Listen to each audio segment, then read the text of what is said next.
Welcome, everyone, to the MMA Vivisection for UFC 212 with me, Zane Simon, and my co-host, Connor Rebish.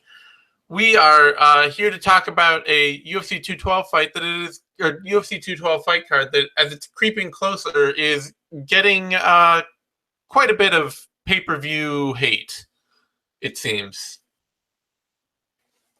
You're muted, so if you're going to say something about it. Yeah, I don't hate this card.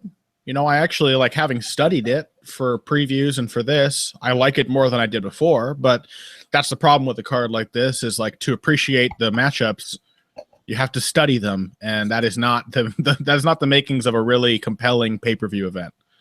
Yeah, well, I think there's that, but it's also, to me at least, this is one of those cards that, you know, Jose Aldo's not popular, at least not in a pay-per-view way. He's maybe popular among Brazilian fans, you know, quite popular among Brazilian fans, but that's not what shows up on pay-per-view. And Holloway is not popular in any pay-per-view sense. So there's not any curbside appeal to it for casual American pay-per-view buyers. Yeah, like what is the curbside appeal? It's Belfort versus Marquardt. Yeah, that would be it, honestly. But as a hardcore fight fan, as long as I get those top two fights, I don't really care that much about the rest of it. I realize that that's a very boxing way to judge a pay-per-view, but Jose Aldo versus Max Holloway is legitimately one of the very few absolute best fights that can be made in the sport right now. Yeah, I agree. They could honestly, like, if that was the main event, even without Gadelha Kowalkiewicz, which is also, to a hardcore fan, very exciting. Yep. They could make the entire undercard just like 5 episodes of Tough China. And as long as Aldo Holloway was the last fight, I would buy this pay-per-view. Because that fight is so damn interesting to me.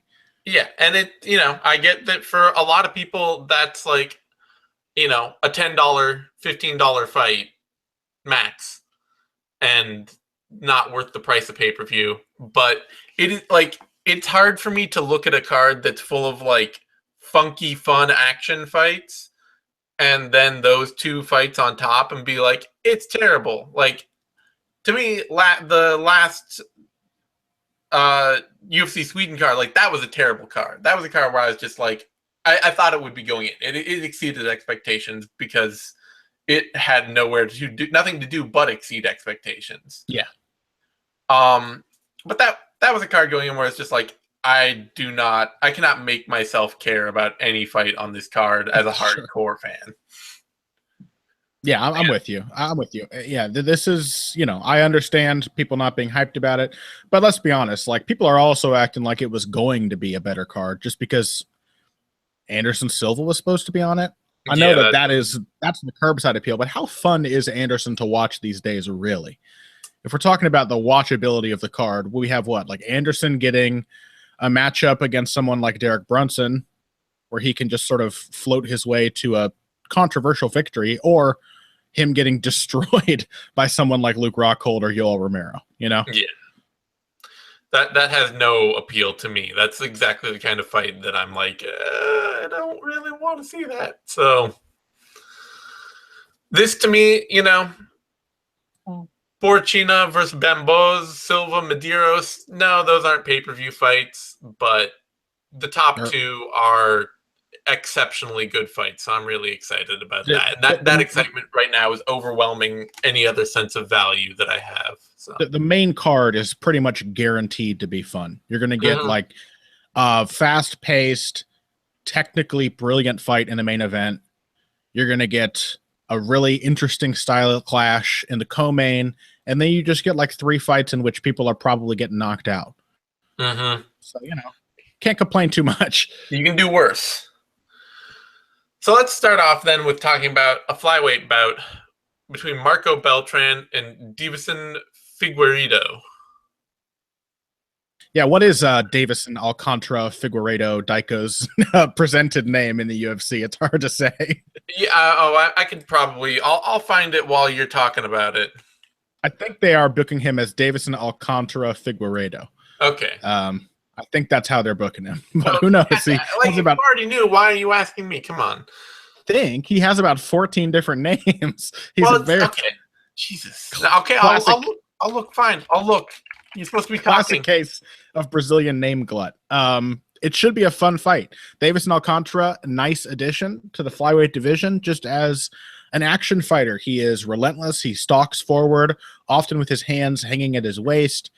He is not defensively competent enough to make that a really smart strategy, because he does get hit a lot on the way in. But there is a certain kind of, even for a guy who likes to counterpunch, there's a relentless nature to the way he fights that will have an effect on a lot of fighters, because he takes shots. He doesn't seem to mind. He will stay in mid-range as often as possible. So just so we know, he's listed, he was added to the UFC.com as Davison Figueiredo, just by itself. So yeah, and there's even some confusion over how to spell Alcantara, so they've just decided not to have it as a listed name.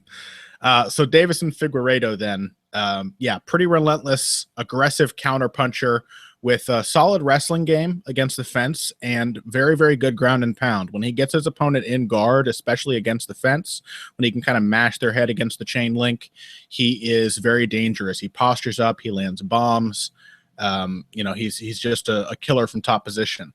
And so I think it'll be a pretty compelling matchup between him and Marco Beltran, who has in the UFC really tried to cultivate an outfighting, pot shot, counterpunching kind of style. So what we'll essentially see is Beltran trying to move away, trying to create space, trying to hit Alcantara on the way in, and Alcantara trying to close him down and trying to nail Beltran whenever he feels forced to throw. And then we have the grappling aspect. Beltran, a pretty solid jiu-jitsu player, but I think he'll wind up in a bad way if he does decide to play guard. But he did show in his fight with Reginaldo Vieira that he's a lot more willing and a lot more capable of standing back up. So he is a teammate of Yair Rodriguez. So let us hope he does not take the approach that Rodriguez took against Frankie Edgar here and play guard. But again, he's not fighting Frankie Edgar. And I think that Alcantara may just be a little too hittable on the way in to steal rounds when he himself is most of the time refusing to lead with anything but kicks. I think he's going to look for Beltran to throw before he punches back. I think the speed and the mobility of Beltran is going to carry him through here. Beltran, I think this is also Beltran's first flyweight fight. It is, which is, I was going to say, that's kind of an X factor here. Yeah. Beltran was not a small bantamweight. Yeah, which could be a huge advantage for him as a flyweight. He's going to have a giant frame, but if the weight cut is too hard, the relentless pressure of Figueiredo could really be a problem for him. So I think it'll be a fun fight. And it's hard to say how Beltran's going to look, but if he looks like him old self plus that extra size advantage at flyweight, then I think he can probably scrape out a decision. Yeah, Beltran is 5'8" with a 5'11" reach. So that is he's not small. He's stick thin, but my feeling is definitely that, especially the big thing for me is Beltran's in and out movement. The fact that he really, it'll set him up for some problems at some points if Figueiredo can really time him. And, if he can really hit a good power double as Beltran is leaping in, then he'll be able to put Beltran on his back. But just looking at Figueiredo's game and how he fights from top position, I don't necessarily trust that he would keep him there. He doesn't seem like a fighter overly concerned about control. And I'm also not that sure that his wrestling game is particularly well attuned to high level, even moderate level takedown defense. Yeah, we'll see. But there's often a bit of disconnect, especially coming off of the Brazilian regional circuit. There are so many guys who just don't wrestle at all. And so it's the dude who wrestles, it's like Australia. The dude who wrestles a little bit is oh man, he's got everybody's number, you know. Yeah.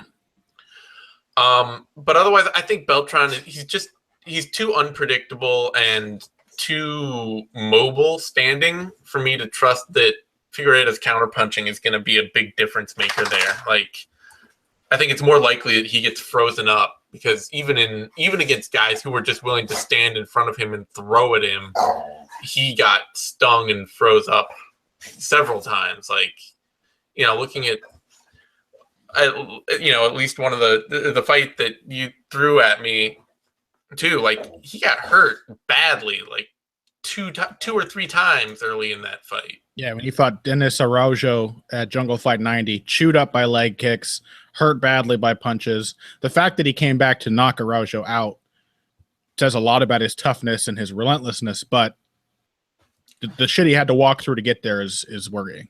Yeah, and Beltran has already shown reasonably well that at this level in the UFC, you know, he's made a big leap forward, and he's good enough to beat dudes who are just tough and can go, you know, tough and there to scrap. Odds on that fight, Figueiredo is actually the favorite, coming in at opening at minus 175 and slowly drifting down to minus 146. Beltran, the underdog, opening at plus 135 and slowly dropping to plus 121 as the odds go. I don't necessarily see a lot of reason for Figueiredo to be favorited here. Yeah. I think it'll be a close fight. Like, I think both guys have a serious shot of winning. I don't have a ton of faith in Marco Beltran, especially making this big cut when he was a sizable bantamweight before. But it is a little strange that Alcantara comes in favored over an established UFC vet. Yeah, Alcantara.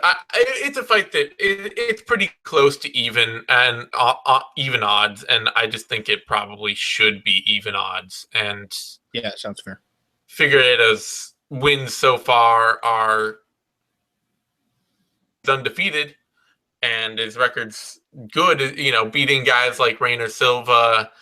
The guy he fought, wins. That Dennis Araujo guy, was 11-0 when he fought him.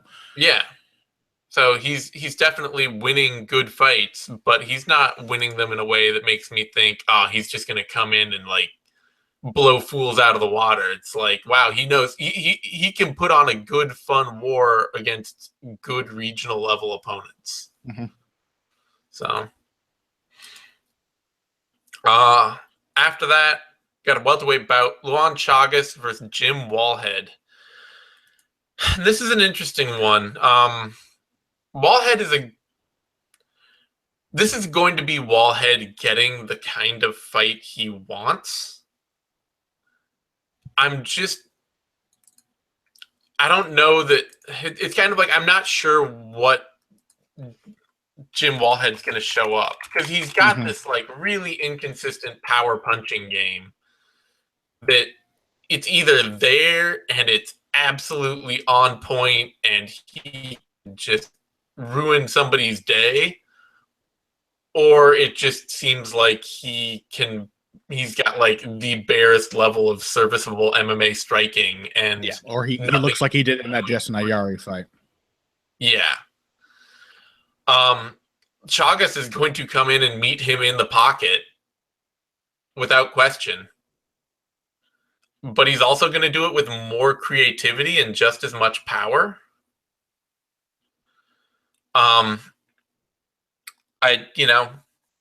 Chagas has shown a great chin so far, so I kind of lean towards him here, just because he seems like I know what's going to show up with Luan Chagas. I know how he's going to show up and what he's going to do.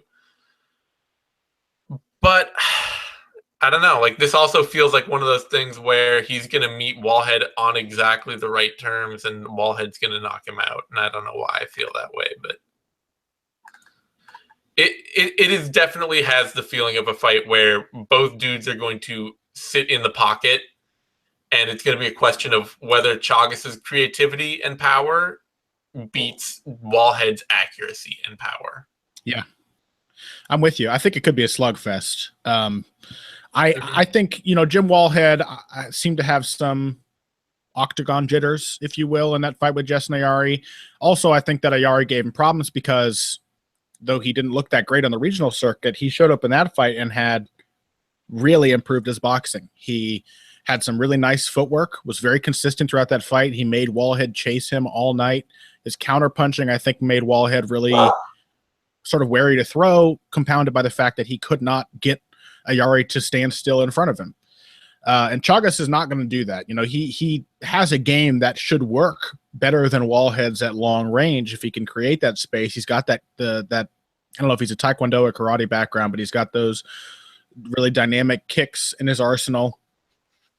But he doesn't have the footwork. He tends to wait for his opponents to come after him and can't really evade that well. So I do think that Wallhead's experience and boxing fundamentals, that accuracy that you spoke of, I think those will show up in this fight. I think I'm actually not sure that he can knock Chagas out, because while Chagas has been hurt in several of his fights, he's also been very durable and has come back. You know, he's been very determined to survive.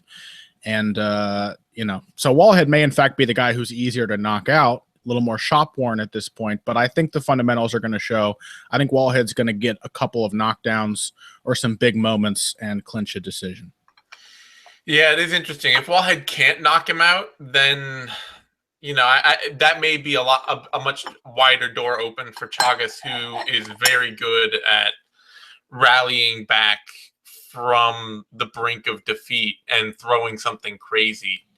Chagas has a lot of creativity in his arsenal that he can surprise people with, and his ability to use that is a great, you know, his ability to pull that out at seemingly almost any time is a great tool for him. The only other big question would be cardio, which I'm sure Wallhead has the better cardio between them. Chagas has got a few beach muscles.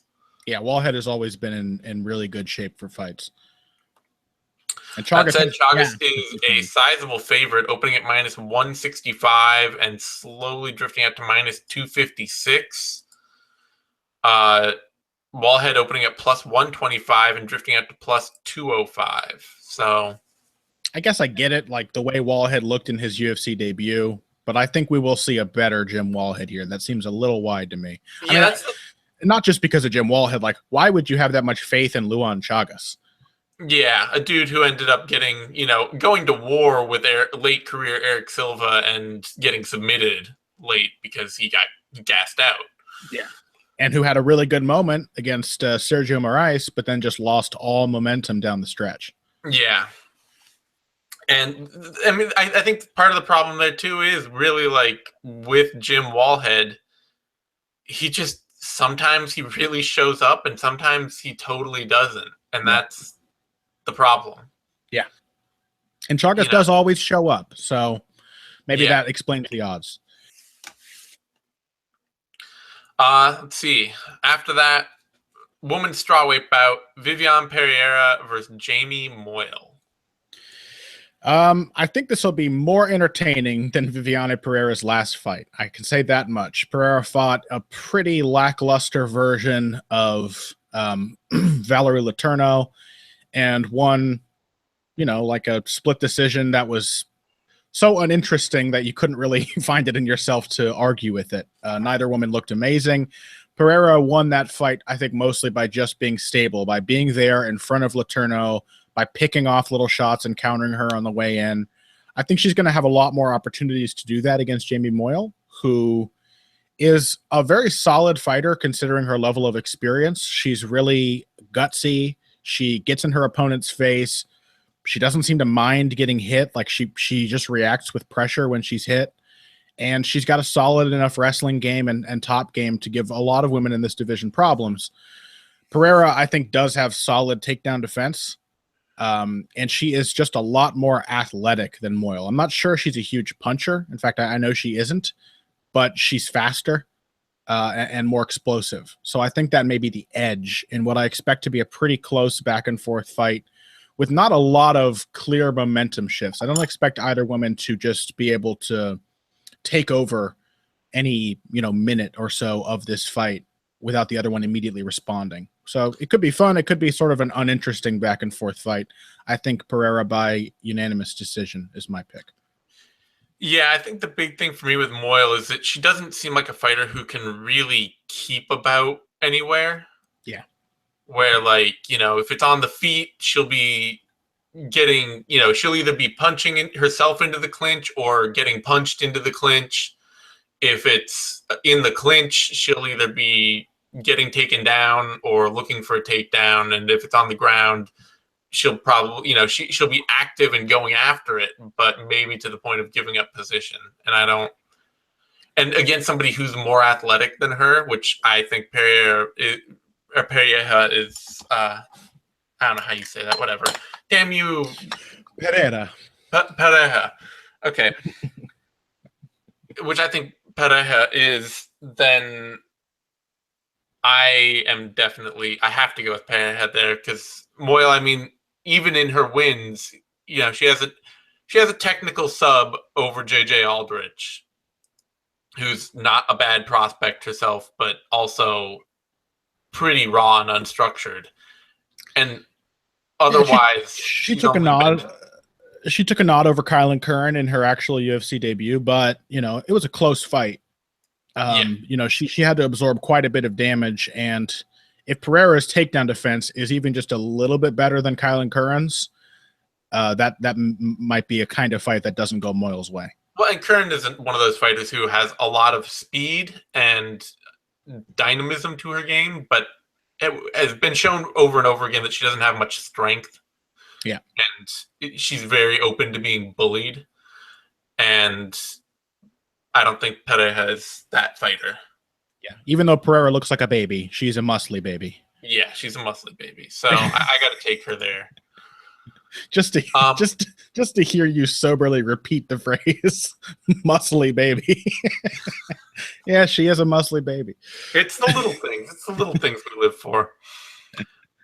Pereira opened at minus 130, is now minus 134. Not a lot of movement on that line.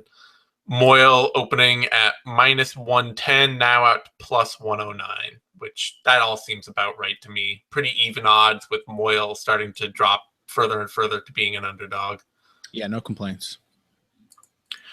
That brings us to a bantamweight bout, Yuri Alcantara versus Brian Kelleher. And this is going to be a much more interesting fight than I thought on the surface. There's not a lot of footage out there, Brian Kelleher, so this is mostly going off a highlight reel, frankly, which sucks. What we can gather from his recent results and the clips of those recent results that we've been able to find.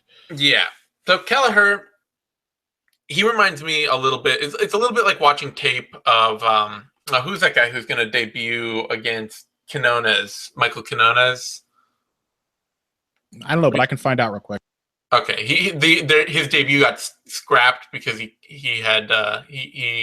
became ill trying to make weight, and I can't remember his name now.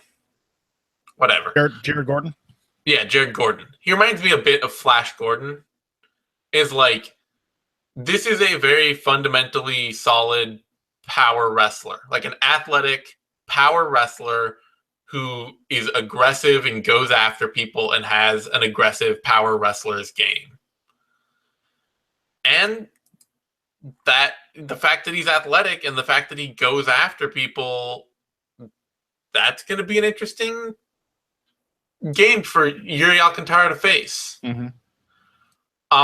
Alcantara is definitely losing a small step. He's definitely a little less of the fighter he used to be. And he's always been highly dependent on his athleticism to get him through everything. He's become, I think, a little bit more fundamentally structured in there, in the way that fighters get to be just over fighting for decades. You fight since 2003 and you're going to pick up a few tricks of the trade. Yeah. he's making the right moves for a guy whose game has always been built on athleticism. You know, like a guy who would have been better if he had more solid fundamentals throughout his career, but who is now forced to adopt a more fundamental style as, you know, the basis of his game starts to crumble. Yeah. And so you really asked how much faith you have in Brian Kelleher here to show up absolutely complete and ready for a really pretty elite level. Like Yuri Alcantara, he makes the kind of mistakes that will, you know, have caused him to not be a top 5 fighter, a title contender. But he still has had, over his entire career, and even slightly slowed down, still has the toolkit of a top 15 fighter. He hits with speed and power. He's dynamic and unpredictable.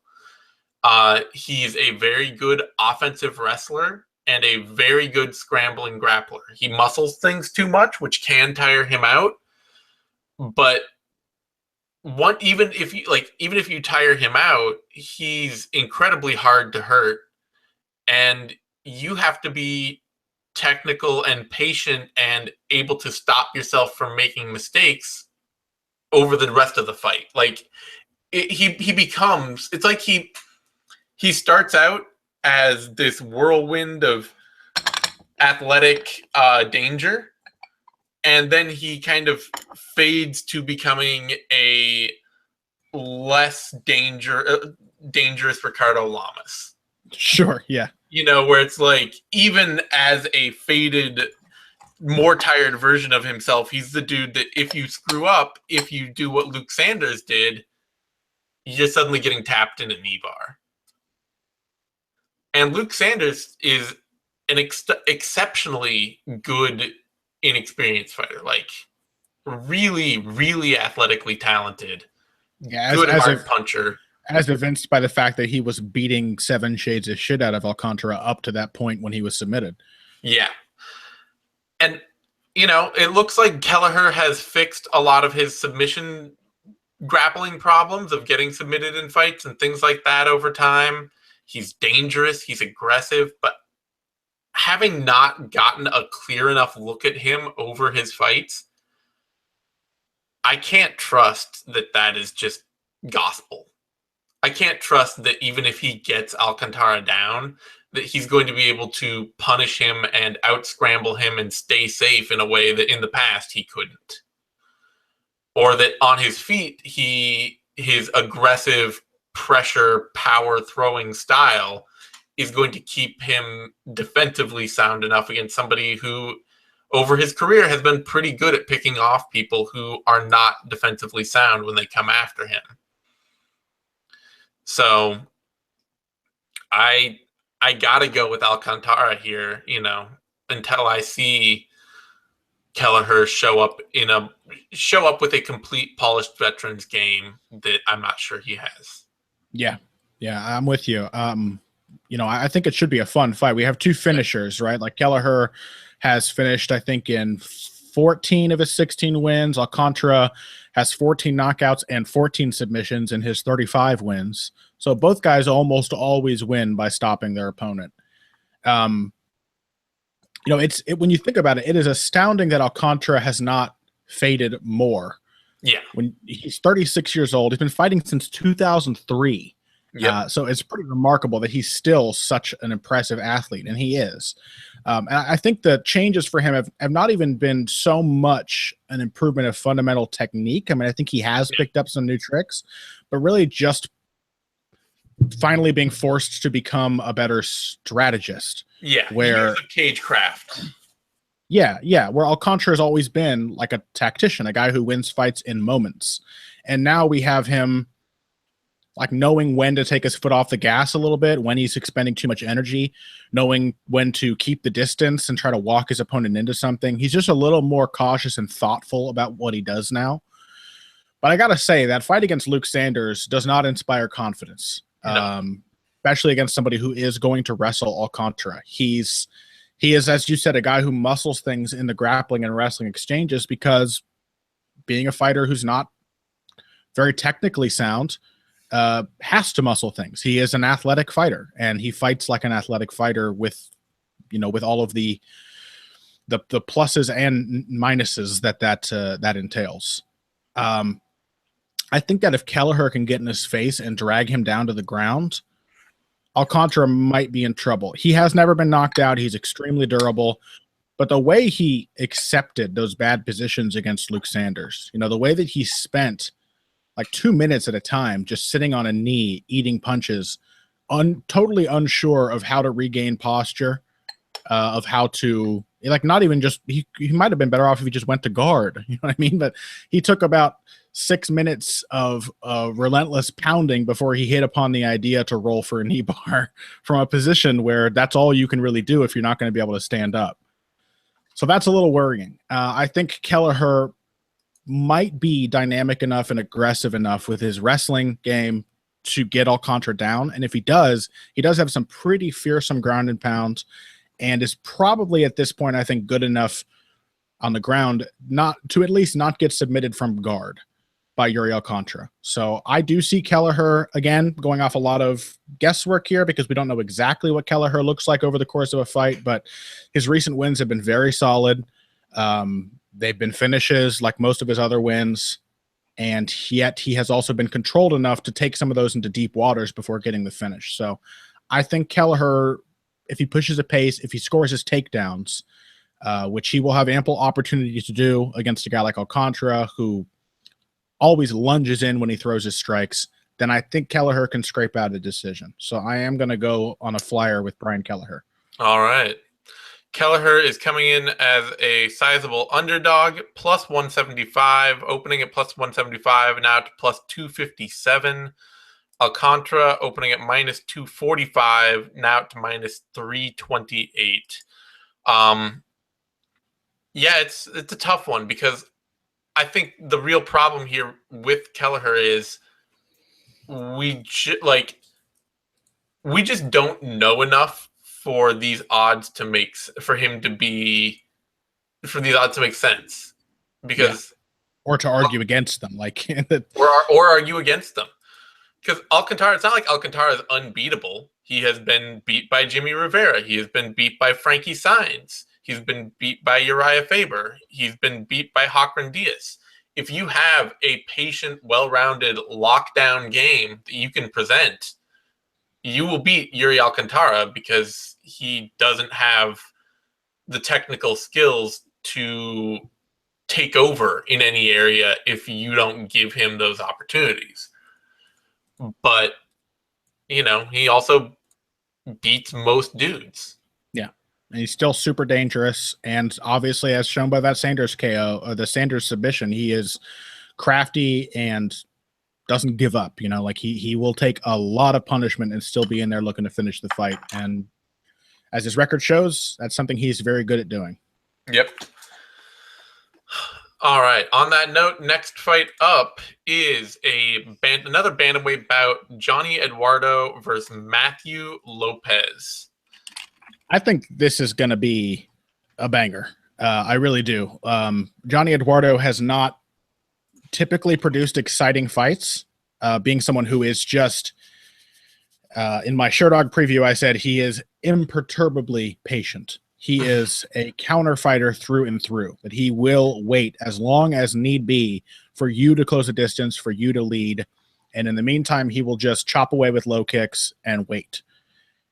But Matthew Lopez is going to get in his face. Lopez, in his fight with, what was his last fight?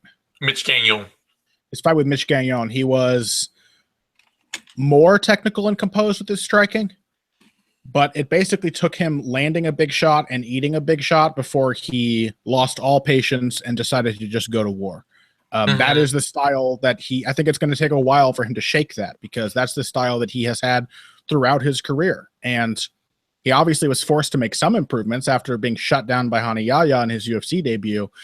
But again, it took a minute and a half of fighting against Mitch Gagnon for him to decide that he just wanted to get after it. And under those circumstances, we have a very aggressive, sort of technical, but certainly dynamic wrestle boxer in Matthew Lopez versus a very good takedown defender and very dangerous counterpuncher in Johnny Eduardo. So if we're going off of, it's not going to be like Eduardo's fight with Aljamain Sterling, for example, where he was just frustratingly incapable of creating opportunities, because he's not going to have to create them in this fight. If Eduardo's takedown defense holds up, and it has been very solid throughout his UFC career, then I think he can probably beat Matt Lopez, who is a solid, dynamic, aggressive fighter, but who really needs to take people down to beat them. He's very good on the ground. He's got great top control, damaging ground and pound, a really solid submission game. On the feet, aggressive and not much else. He's hittable, and he can be hurt on the feet as well. So I think that Eduardo, provided he can stop the takedowns, and again, I think he's probably good enough on the ground to survive being submitted. If he does have to spend 2 or 3 minutes on his back, has he ever been submitted? Just a sec. He's got a super long and very infrequent career. He was submitted by Aljamain Sterling. So Sterling did submit him. Been submitted 1, 2, 3, 4, 5, 6. Plenty of times. Although every time Johnny Eduardo has lost, he has been submitted. Yeah, although also the most recent of those besides Sterling was in 2007. This dude's been fighting since 96. How is that even possible? But he's been fighting once a year for the last 6 years. But I think he's good enough. I mean, his takedown defense rate in the UFC has been really solid. Only Aljamain Sterling's been able to get him down. And I don't think Lopez is quite as good. I mean, I don't think he's nearly as good as Aljamain Sterling as a submission artist. Sterling is on another level once he gets somebody to their back. So I think Eduardo can actually pick up the big moments and maybe even TKO Lopez on the way in. I think he is dangerous enough that if you're going to consistently walk into his wheelhouse, you will find yourself walking into a buzzsaw. So I think Eduardo is going to get a TKO maybe in the second round here. Yeah, the big thing to me would be the kicking game, honestly, because part of, I think, why Eduardo's takedown defense has been pretty good is that very few fighters have really tried hard to take him down, other than Sterling, who is very good at it. He hasn't, his fight with Curran was largely a stand-up fight. His fight with Wineland obviously was a stand-up fight. And then late career Manny Gamburian is late career Manny Gamburian.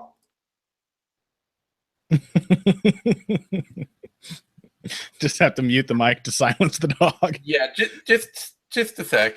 Sorry. Oh, you're good. But so I don't know necessarily how much faith I have in that out of Eduardo. It's something fair. That is he's not bad. He may not be bad at, but it's certainly been a defining factor in a lot of his losses, and it hasn't been that much of a defining factor in a lot of his wins. Yeah.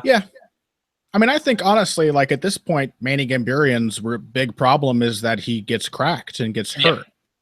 More than that, he's not a good grappler. I think his wrestling and grappling are still really solid. Yeah. Yeah, it's tough because the thing with Lopez is really just betting on his ability to swarm through getting beat up into winning a fight. Yeah. He's going to have to go through that dangerous mid-range in order to get his takedowns. And we both probably agree, right, that he needs the takedowns to really convincingly win. Oh yeah, he needs the takedowns to win. Although he may, frankly, if he can just get on Eduardo, he may be able to. His back take game may be solid enough to just take Eduardo's back standing. And if he gets, if he's aggressive enough, he could and can survive the shots. He might knock Eduardo out. Eduardo's an old man at this point.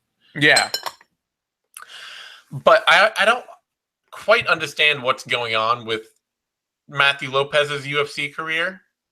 More to the point, he, for some reason, for a kid who is really, really early and unstructured in his MMA career, not coming out as some uber prospect who is just clicking on every level, but just a good, solid athlete with a very good particular base in MMA basics.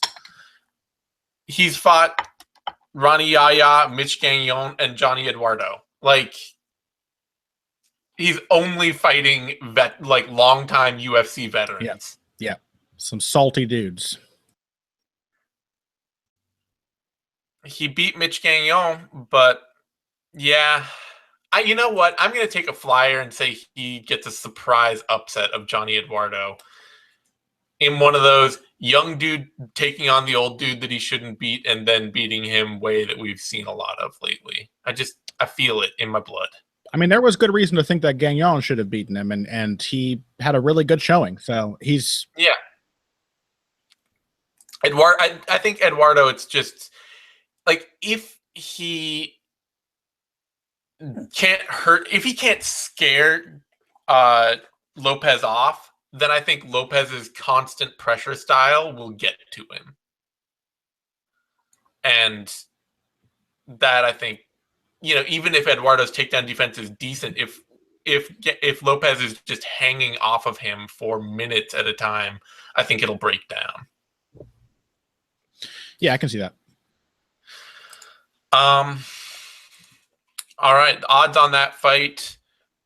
Johnny Eduardo coming in as the underdog, opening at plus 110, now up to plus 162. And Lopez coming in as the favorite, opening at minus 150, now at minus 196. I don't see a lot of sense in this being anything other than dead even. I realize that they're not exactly long odds, but...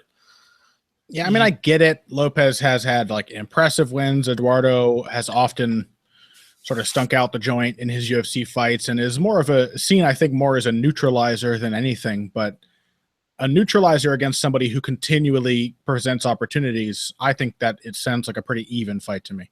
I mean, it's weird to me because I think of Eduardo as a very good Muay Thai fighter who just doesn't offer many other levels to his game. If you strike with him, he tends to win big. Like, he knocked out Manny Gamburian. He knocked out Eddie Wineland. He's only had 3 other UFC fights in a decade.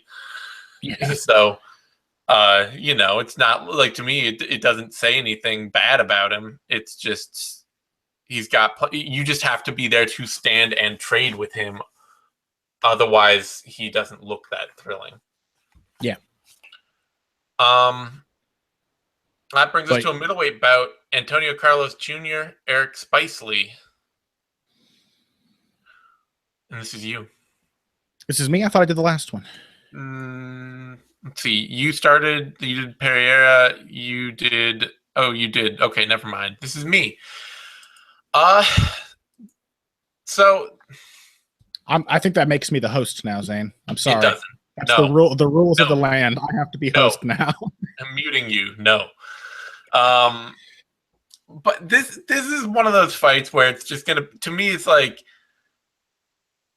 something has to stop working for Erick Spicely, and this should be the fight where it does. But if it doesn't, then shit, I don't know anymore. Antonio Carlos Jr. is the bigger, more powerful, more consistent striker. He throws better, sharper, straighter punches. He is less decisive, though. That is probably the biggest question mark for me in this fight for Carlos Jr.'s Erick Spicely. Is it Antonio Carlos Jr. is the less decisive fighter.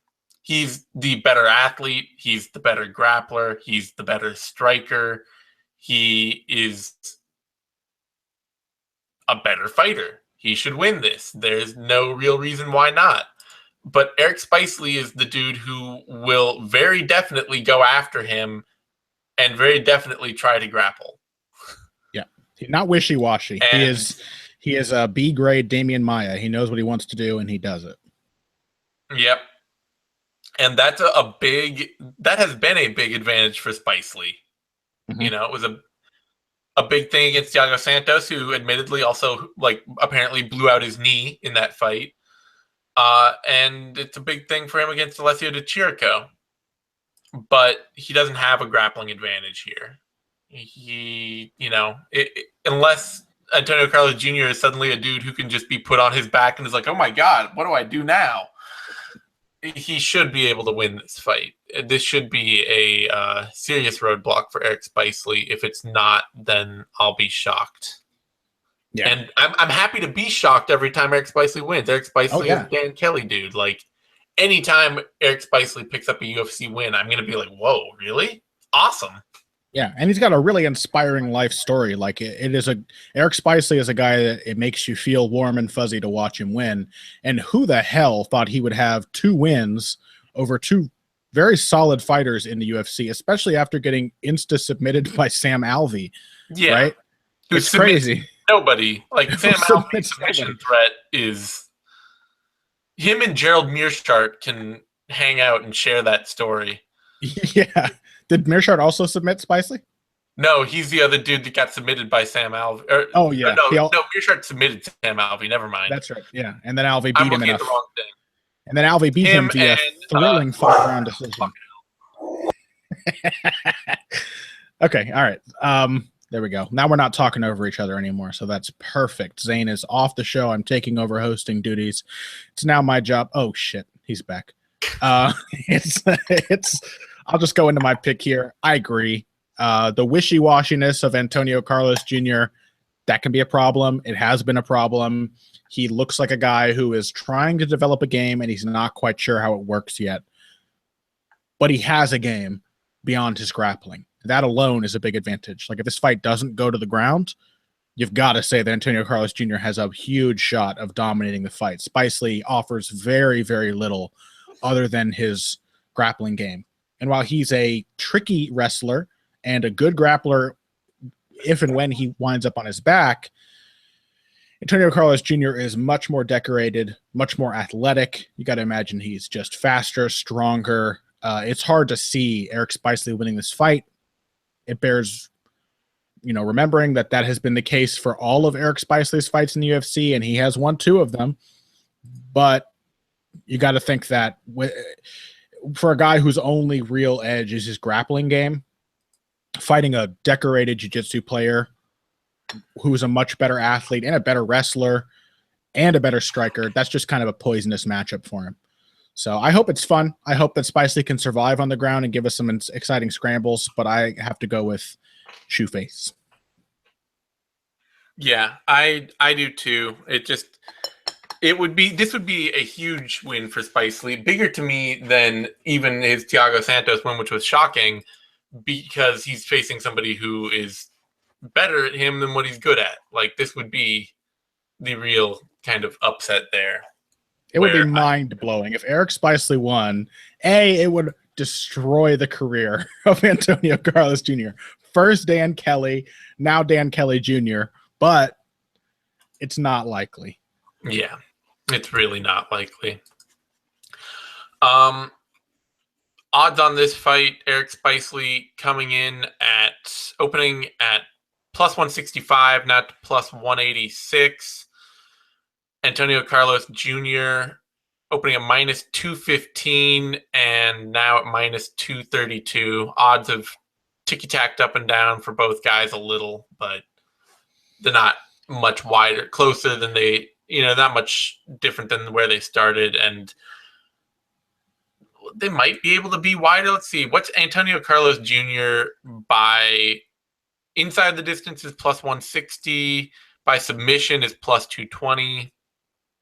I don't know. Those aren't actually, they're not great, but yeah, and I'm not sure he can finish Spicely. Like, Spicely might be able to, if he's playing guard, he's pretty crafty, but he's also a fighter who tends to go for things. Like, he tends to mix it up and want to, he gets submitted by Sam Alvey. Like, yeah, he's not a patient fighter. No. The question is, are those odds close enough to warrant a bet on Antonio Carlos Jr. just on straight odds? Does he have that? I mean, it seems like a really bad matchup for Spicely, but I also thought that about like Carlos Jr. versus Dan Kelly, and I think it's hard to have a ton of faith in Shoeface at this point, as just being a guy who's just really seems to be struggling to get his game to work. Yeah, I mean, this is also a dude who was outboxing Patrick Cummins and could not stop himself from grappling with Patrick Cummins to a loss. Yes, yeah. But again, I'll that's try to wrestle Patrick Cummins. That's probably not going to be a problem in this fight, right? Like he could. Yeah. It seems like a fight where he should be able to do anything he wants. It does. So I don't know. It's probably set up for a huge crushing loss that we'll have. That is my fear, right? That is the story of Antonio Carlos Jr.'s UFC career so far, is that these moments where he seems to have the best shot of winning are when he really falls flat. And if I recall correctly, his last fight, he didn't look great against... Yeah, no, he struggled against Marvin Vettori. Vettori is a better athlete than Spice Lee. Yeah, but it's not like Antonio Carlos Jr. blew him away. Like, he looks like he might be somewhat of a flop as a prospect. So can we really have that much faith in him?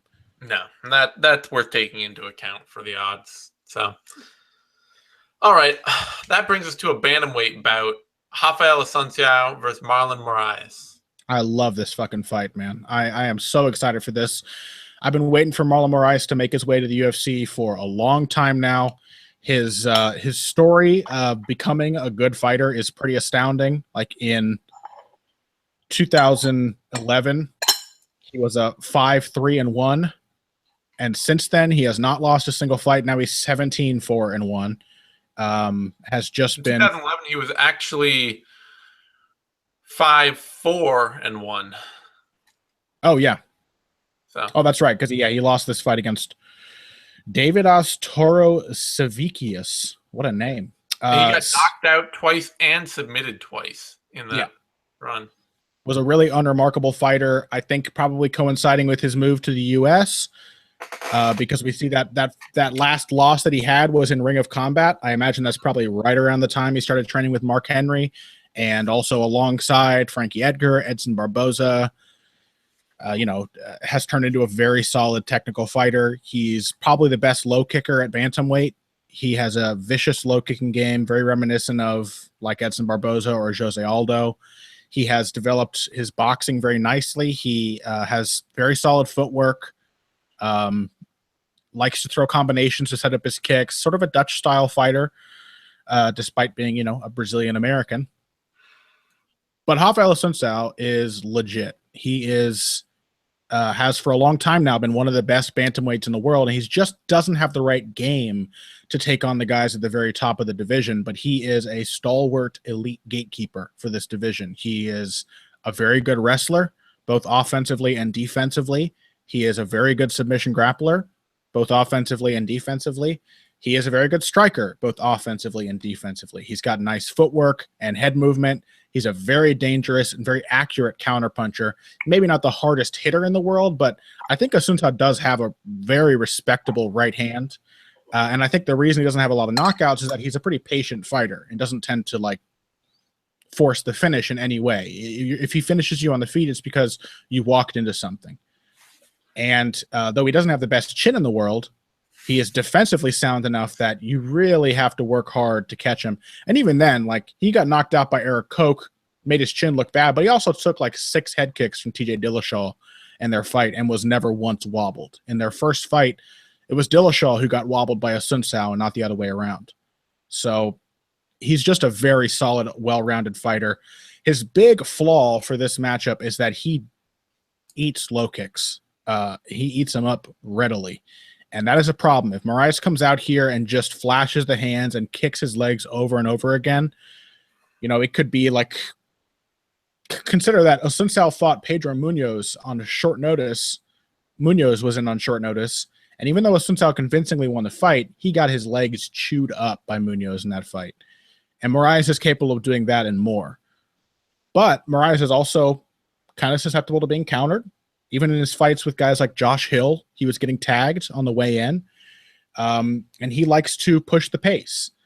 And as we discussed in the fight between Johnny Eduardo and Matt Lopez, it gives a counterpuncher opportunities.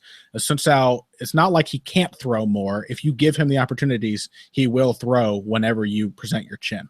So it's a dangerous fight for Marlon Moraes. I think that he might run into something, and if Assuncao gets him down to the ground, then he might really be in a world of trouble. Assuncao is very, very capable on the mat. I'm going to go with Moraes by decision. I think the low kicks are going to be just too much of a hurdle for Assuncao to overcome, and he's going to need a big shot or a big takedown to really change the tune of the fight. but those opportunities will be there. So if a crafty veteran like Assuncao spots an opening and takes advantage of it, we could really be talking about a spoiled debut for Moraes.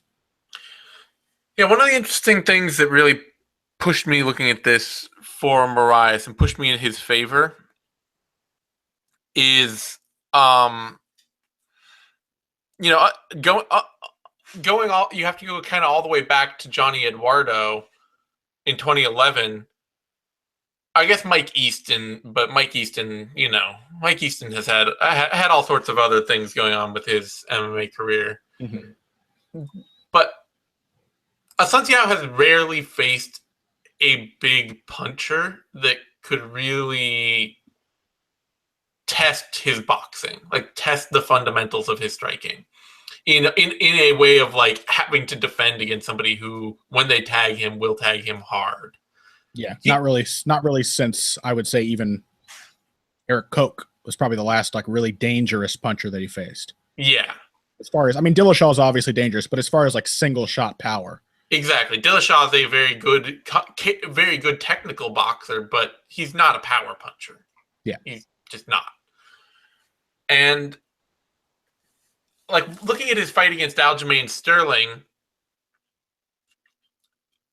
it's not, it's not like Assuncao wasn't able to be hit in that fight. And especially later when Aljamain Sterling actually was like, oh, maybe I should actually start throwing some punches in this fight. Maybe I should use my hands too.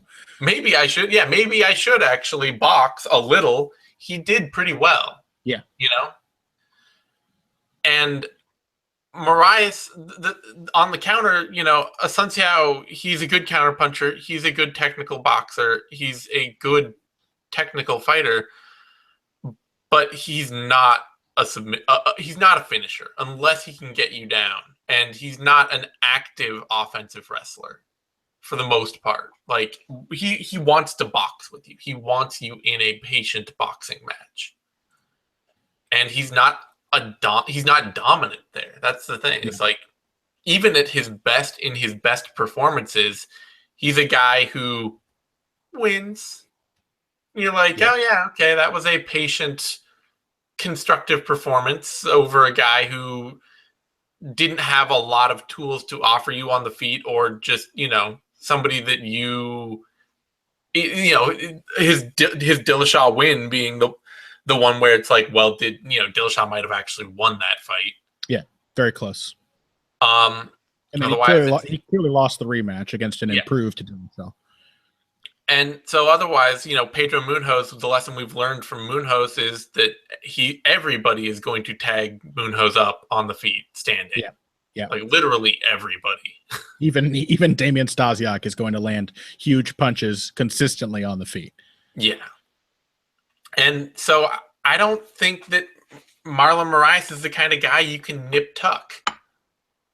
I just don't think he's the kind of dude that being patient and landing a good jab, working behind a jab and not doing that often and trying to counter and not landing with that much power is going to get you that decision. Like he's going to be the dude landing the bigger, harder shots. And unless Assuncao can get him down and keep him down and like make that a big part of the fight, I don't see him just nicking a decision off Moraes standing.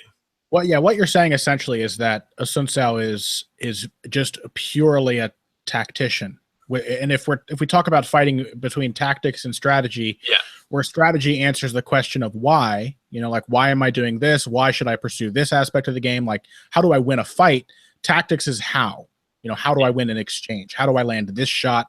How do I score this takedown? It doesn't necessarily lead as often, unless you're a brilliant tactician, to winning a fight. And so it's like Assuncao is obviously very, very good, but he's like similar in the way he thinks about fights to a guy like Jose Aldo.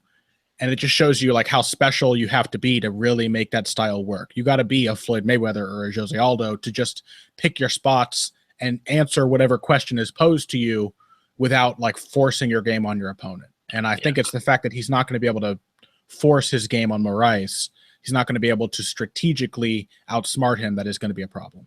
Yeah, I mean, I see a lot of this fight looking like the third round of that Sterling fight, where Sterling actually decided to start throwing punches and coming forward. And it's like, yeah, he still ate some shots and it was competitive, but it was also a round that Sterling was winning and outlanding the bigger shots and getting in Assuncao's face and making the fight difficult in a way that he couldn't keep up. He couldn't answer back power for power. He couldn't answer back with that kind of conviction. And that, it's hard to look at a fighter like Marlon Moraes and see Assuncao having that answer. Mm-hmm.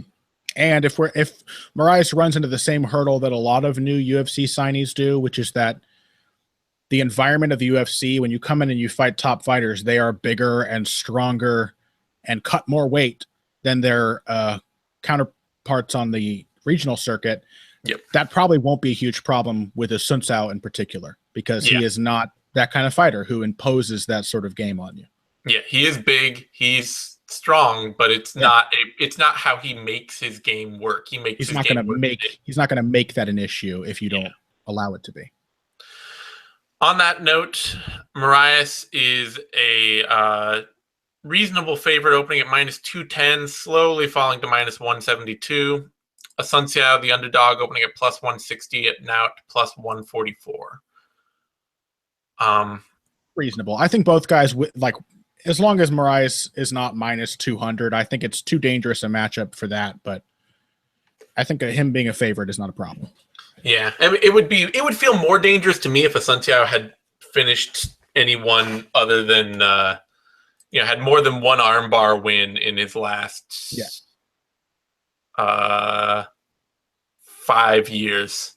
He rattles people, but he's got that Rashid Magomedov thing going on, where it's like he's not pursuing the finish, so it's almost like he hurts you on accident, because he's so precise and reasonably powerful, has good timing, but doesn't create the finish. Yeah, there's no killer instinct to follow up on something damaging. Yeah, his finishes are Von Lee and Issei Tamura, and then you have to go all the way back to Joe Pearson in IH12 or IHC 12. So he's a tough dude, though, man. He's a fascinating fighter to watch, and has long been one of my favorites, and I consider him to be one of the most underrated guys on the whole roster. No, I like him. I do. He's not a pushover for your UFC debut, which I think is right at this point. Moraes has established himself. He's 30 or 29 or something like that. Like, now is the time for him to make a statement in the UFC. So I think it's 29 and a decade into his career. He's either ready to be a title contender right now, or it's not going to happen.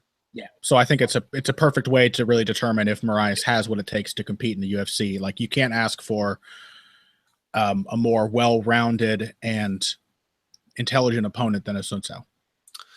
All right, that brings us to the pay-per-view main card in our first bout, a welterweight fight, Erick Silva versus Yancy Medeiros. And this fight will likely be a ton of fun.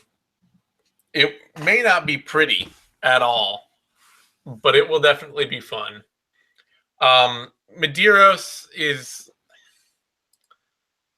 an odd fight. Like, he's definitely, more than anything, he falls into that opportunist category where he's just kind of staying busy and hanging in the fight until you screw up.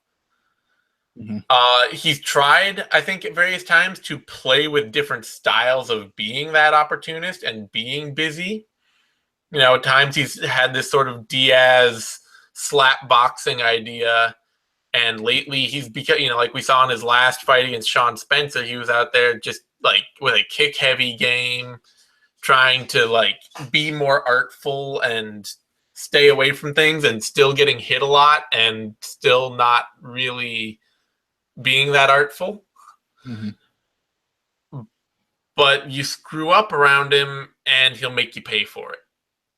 And he's tough and he's big and he is pressuring, and he never goes away even when things aren't going well. And it's kind of like the exact opposite of Erick Silva in a way.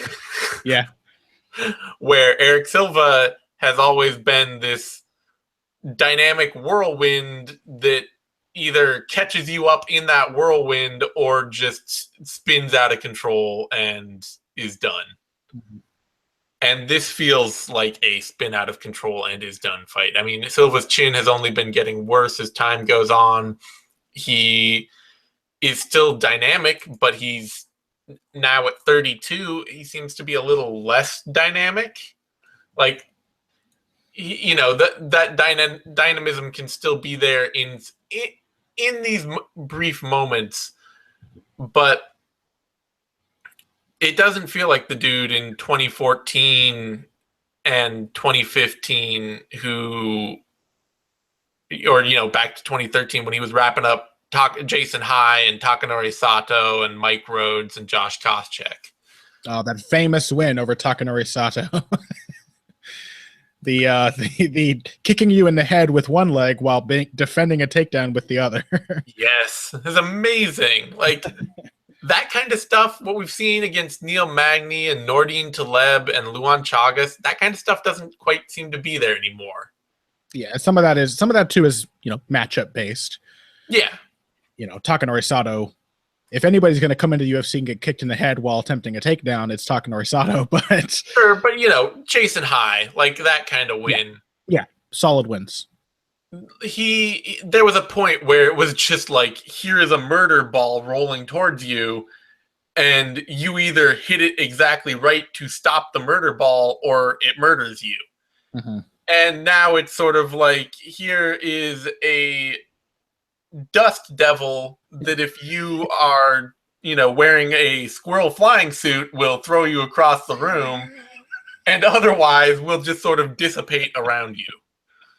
What a metaphor. I know. I really worked for that one. The question is Yancy Medeiros wearing a squirrel suit for this fight or not? And I don't think he is. He's just not the kind of dude you really roll over. He's the kind of dude you have to work really hard to beat because even though he's hittable, even though he's there, you really only have like the technical sub against Jim Miller, for fuck's sake. I guess Jim Miller and Dustin Poirier have shown that he can be hurt that way. I shouldn't say he's not hurtable in that and put awayable early in that way, but I don't have faith in Erick Silva to do it. He doesn't have he doesn't have the game of Dustin Poirier, and I think Medeiros actually improved a lot after that Jim Miller loss. I think that was kind of a wake-up call loss for him. Mm-hmm. Yeah, I agree with that. If we're talking about the squirrel suit as a metaphor for like being stylistically vulnerable to Erick Silva, then like you have to have the right style. I don't think Medeiros does. Studying tape for this, the question I kept having to ask myself was, if Erick Silva had developed a wrestling game 5 years ago, could he be a contender? Or would he have before this point? Because he's a phenomenal athlete. A little less so now than he was then. That's age. Some have suggested USADA could be the case. Whatever. Yeah, who knows? But Erick Silva is really, really good on the ground. Mm-hmm. Like that is probably technically, not even probably, that is absolutely technically his best skill set. The problem for him has been that he is a counter wrestler with his grappling and only a counter wrestler. He does not make those exchanges happen. So when Jason High shoots in, Erick Silva like instantly jumps on a triangle armbar with just grace and explosiveness and fluidity. But, when somebody's in there striking with him, like Matt Brown, who can be taken down, Silva doesn't go for the takedown. Even though it makes a lot of sense to do so. And if he's relying on Yancy Medeiros to shoot for a takedown to do what he really does best, Medeiros has never shot for a takedown in the UFC. It's not his game. He's never even attempted one. So, like he's not going to have opportunities to wrap his neck up or counter him. If anything, I wouldn't be surprised if Medeiros had that opportunity after hurting Silva to hit what has proven to be a very dangerous guillotine that he has in his arsenal. And then, I have been enjoying late career Erick Silva, probably a little more than I did mid-career, even though his performances haven't been as good. I like watching him try to become this crafty veteran. He's been training with Rafael Cordeiro. I think it's done some good things for him. He's got a jab now. He's always been a dangerous kicker, and he uses those more to fight from a safer distance. But the reaction times and the durability are not there anymore. Luan Chagas hurt Erick Silva 2 or 3 times in their fights, and not with like really sneaky shots. He kind of just waded in, and Silva couldn't get out of the way fast enough, and didn't have the technique necessary to move his head or parry when his feet couldn't get him out of the way. And against a guy who still seems to be more or less in his prime, who has great stamina, who pushes the pace, who's a very good combination puncher, I think that all Yancy Medeiros really needs to do is just get in Erick Silva's face and throw more than 2 punches at a time, and he's going to find the same opportunities that Luan Chagas did. So I'm taking Medeiros by a first or second round TKO. Yep, that all feels right to me. Medeiros is the favorite, opening at plus 110, falling now to minus 146. Silva opening at minus 150, now to plus 120. Can you imagine Erick Silva being a favorite over almost anyone right now? Like, no, not really. Not really. He's the kind of dude, like, at this point in his career, against almost any fighter, he will be, if he wins, it'll be because he battled from extreme adversity to get that win. Yeah, the fact that he did that against Chagas, like, even that is a good sign, because he has often wilted the moment the fight goes against him. And in that fight, the fight went against him in the first round, and he fought his way back into it with, with an intelligent approach. Yeah, that's that King's MMA confidence building. Yeah, yeah. And another thing, too, is like adding fundamentals. Dominic Cruz kept pointing this out in that fight, but because Erick Silva has some fundamentals now, where before he had none as a striker, he was just athleticism, he was able to win that fight when both guys were dead tired. And that is something that Erick Silva could never do before. Usually when Erick Silva got tired, that was when he lost. But against Chagas, he had a jab. He had little easy things to rely on while he was trying to get his wind back. So there are good things from Silva as a late career fighter that we never saw before. But, against like quality welterweights, it's probably just too little too late. Probably. That is how it feels. I mean, he's just still too hurtable and still too unstructured. All right, that brings us then to a middleweight bout, a surefire, guaranteed 100% banger. Yep. Between Paulo Borrachinha and Oluwale Bamgbose. Yeah. Another nice, helpful nickname for a guy who has too many names. Get your shit together, Brazil. Not everybody needs 6 names, all right? Paulo Henrique Costa Borrachinha. So we'll just call him Borrachinha and forget all the other names. I think I said this the last time we talked about him. He looks like Alistair Overeem, like Alistair Overeem, and he fights like Overeem with more volume, which makes him a dangerous fucking guy. He pressures his opponents. He loves to back people into the fence. He's not an untechnical offensive striker. In fact, he's quite technically sound. He knows exactly how. You still see this a lot in MMA. It always frustrates me when somebody gets their opponent against the fence and then they get into this game of chicken where they're like, and they back off and let the guy off the fence. It's like you did all the work to get him there, keep him there. Borrachinha does that. He will keep you on the end of his range. He does not smother his work. He doesn't dive in and give you an opportunity that you shouldn't have. He stays right there where he can get good extension on his punches and kicks, and he throws heaters in combination. Like the combination he finished the guy he fought. Yeah, the combination with which he finished Gerald McClellan was insane. Like jab, right hand, double left hook, kick as McClellan goes down. Everything flows really nicely. He is not a very good defensive fighter. He has very little to offer. Exactly as bad a defensive fighter as he is good an offensive fighter. Yes. Yeah, he not even as good as Overeem was, because Overeem used to have a cross counter that would change your life. And Borrachinha really just has to resort to covering up and retreating when people start to throw back. So that alone makes this a fascinating fight, because I have faith that the ring craft, the cage craft rather, and pressure fighting of Borrachinha will put Bamgbose against the fence. Oh, but When Bamgbose starts throwing bombs in return, there will be opportunities for him. And when he swarms forward, as he likes to do, just throwing wild combinations and sprinting after his opponent, there will be opportunities. Borrachinha will just back up and cover up.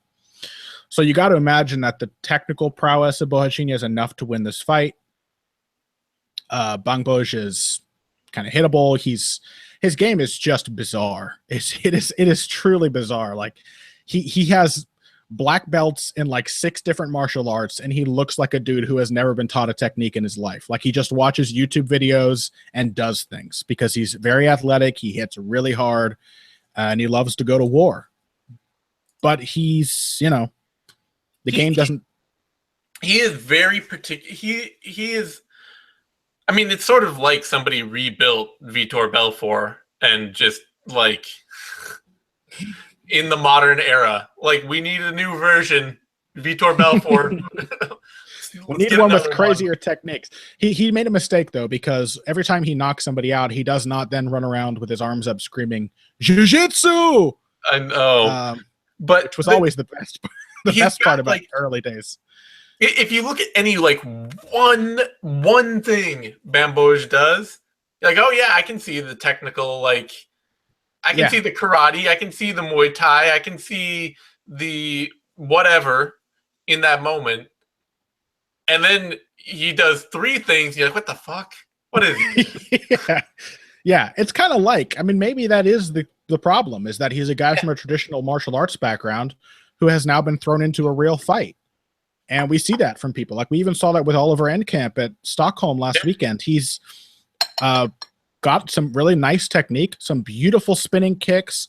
When it's sort of a real life replication of a point fighting contest, he looks really good. But when it turns into a fight, he doesn't know what to do. Like the discipline goes away because he hasn't been trained for it. He's been trained to fight under a particular rule set. Maybe that's it. Maybe it's just that Bamgbose is so athletic that he has never even had to learn really good fundamental technique. But the real problem is that his game just doesn't fit together very well. Like he can throw a good right hand or a good high kick. How does he set these things up? It's kind of just by loading up and springing forward. It was almost, despite the great success he had in moments against Cesar Ferreira, I almost found myself being like embarrassed for Bamgbose in that fight, because there were these moments where he would be standing 6 feet away from Ferreira and load up and jump forward, and would be 3 feet away when the punch was thrown. And it's like, what is your thought process to setting these strikes up? Where's the jab? Where are the feints? Why are you so far away? There is just no. There's no process. There's no process. And Borrachinha has the process. He's in the right range. He's throwing the right combinations. He's technically smooth. The fact that he's hittable makes this a fight in which he very well could be stopped. And as Bamgbose used to be, he is a fighter who has never seen a second round. Yep. So there could even be a little bit of an experience edge for Bamgbose there, where he has had fights go the distance now. And he has, not looked absolutely terrible in the 3rd round. We have no idea how Borrachinha looks outside the 1st. But the technical edge, the process has to be a huge advantage in what will be a very dangerous first few minutes. So I'm going with Borrachinha by 1st round TKO. Yeah, it's gonna be crazy. It's gonna be insane. Like as long as Bamgbose shows up to fight, which I know he will, it is guaranteed to be fun. It doesn't actually even. Bamgbose doesn't even need to show up to fight, because Borrachinha will just mark him down. All he needs to do is be willing to bite down and throw back. Yeah. And if this fight goes more than a round, it will be absolutely nuts. Yeah. Just a total death spiral of 2 muscle-bound dudes who only know how to knock each other out and can't. It could be an absolute hilarious shit show if it goes to the 2nd round. Yeah, it could. Who knows? Borrachinha is the favorite, opening at -215, now to -288. Bamgbose opening at +165, now +228. That's fine by me. There's too much power going on in there for Borrachinha and too little defense to get much wider. Yeah, I mean, you might entertain a look at Bamgbose at those odds, like he is that dangerous and Borrachinha is that hittable. What's Bamgbose by knockout? Because if he wins, it's probably going to be a knockout. Bamgbose by TKO KO is plus 350. So yeah, maybe. I mean, but also maybe he doesn't knock him out and he gets his craftiness and experience in longer fights gets in the edge. Let's see, Borrachinha by TKO KO is minus 150, which sounds about right. Like it's likely that he's going to knock Bamgbose out. Yeah. But I think honestly, if you're going to take a chance on an underdog bet on this card, Bamgbose might be the opportunity to do it because he is dangerous, he is explosive, and as we've said several times, Borrachinha is there to be hit. Yep.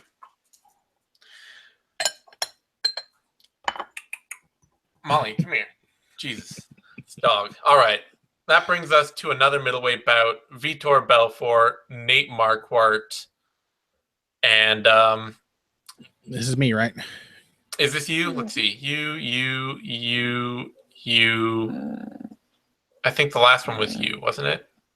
Beltran, Pereira, Eduardo, Assuncao, Borrachinha. This is me. Okay, I'm so sorry. Yeah, stepping all over me. You've lost your hosting duties. I have Molly apparently trying to take over. I can hear her. I can hear her grumbling on mic. Yes, she's the noisiest fucking dog right now. But oh, now you're just barking at me for treats. Now you're not barking at the door anymore. Okay, great. Okay, here, Molly. This is what I'm dealing with over here. Molly, introduce her. There, yes, there it is. She's just creeping into frame. Yeah, just creeping into the corner of the camera. You guys can see now the treat jar.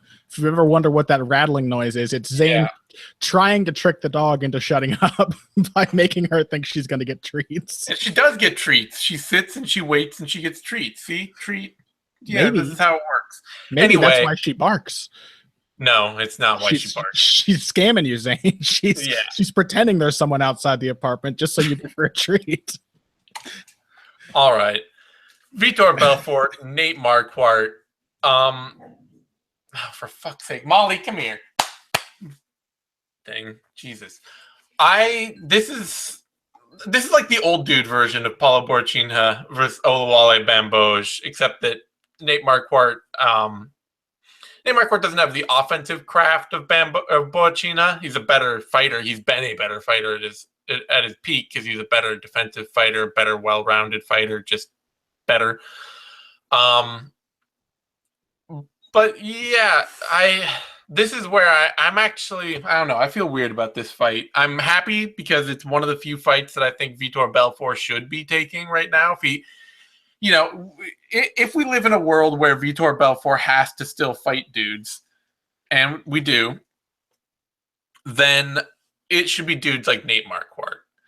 These are the fights that make sense for Belfort. And so if I have to watch him fight, I'm happy enough that it's this.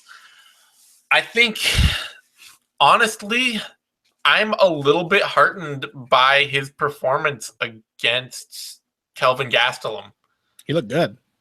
That is the Vitor Belfort getting knocked out in the first round against Kelvin Gastelum is the best that he's looked in years.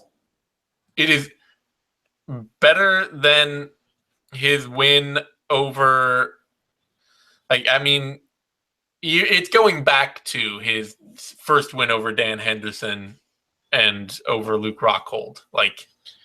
Let's put it this way: if Kelvin Gastelum had Nate Marquardt's chin, that probably would have been a first round KO for Vitor Belfort. He landed some serious shots. Yeah, and Nate Marquardt he obviously, he knocked out Tamden McCrory. He knocked out CB Holloway. He can still do the thing. Mm-hmm. He could easily knock out Vitor Belfort. But both of those also took 2 rounds for Nate. He's very much a fighter who wants to be on the back foot and is worried about pulling the trigger these days. Mm-hmm. He has to leap in on people and land a big kill shot. And it takes him a while to get comfortable to do that. And Vitor's going to come after him. I'm picking Vitor Belfort here. Like, I think that the way Vitor fought against Kelvin Gastelum, he's gonna hurt Nate Marquardt early. Whether he knocks Nate Marquardt out or Nate Marquardt knocks him out after that, who can tell? Nate Marquardt is much more likely to fight through the adversity and soldier on for a win. But frankly, neither dude is very likely to fight through adversity and soldier on for a win. Yeah. So, and I think Marquardt is probably a little more fragile than Belfort. You know, like he will. Belfort is kind of the dude he's always been. Yeah. Gastelum knockout. That is the first time that he's really been like deaded in a while. Most of his knockout losses lately are him shelling up and quitting like he always has. Yeah, and a promising sign was that he got deaded halfway through the round and came back and landed some more good shots. Like, he was fighting for survival, but he fought for survival, and that is not something that Belfort has consistently done in the past. It's something he's rarely done.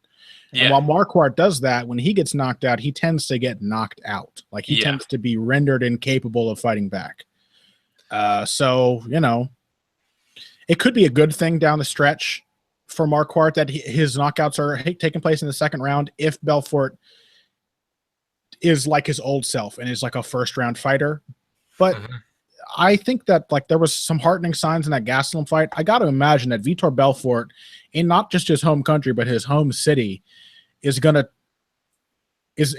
be willing to die before he loses voluntarily in his retirement fight. I got to think that he's going to be like the Gastelum fighter better. He's going to be a little more determined not to get taken out of there if he still has a chance of winning.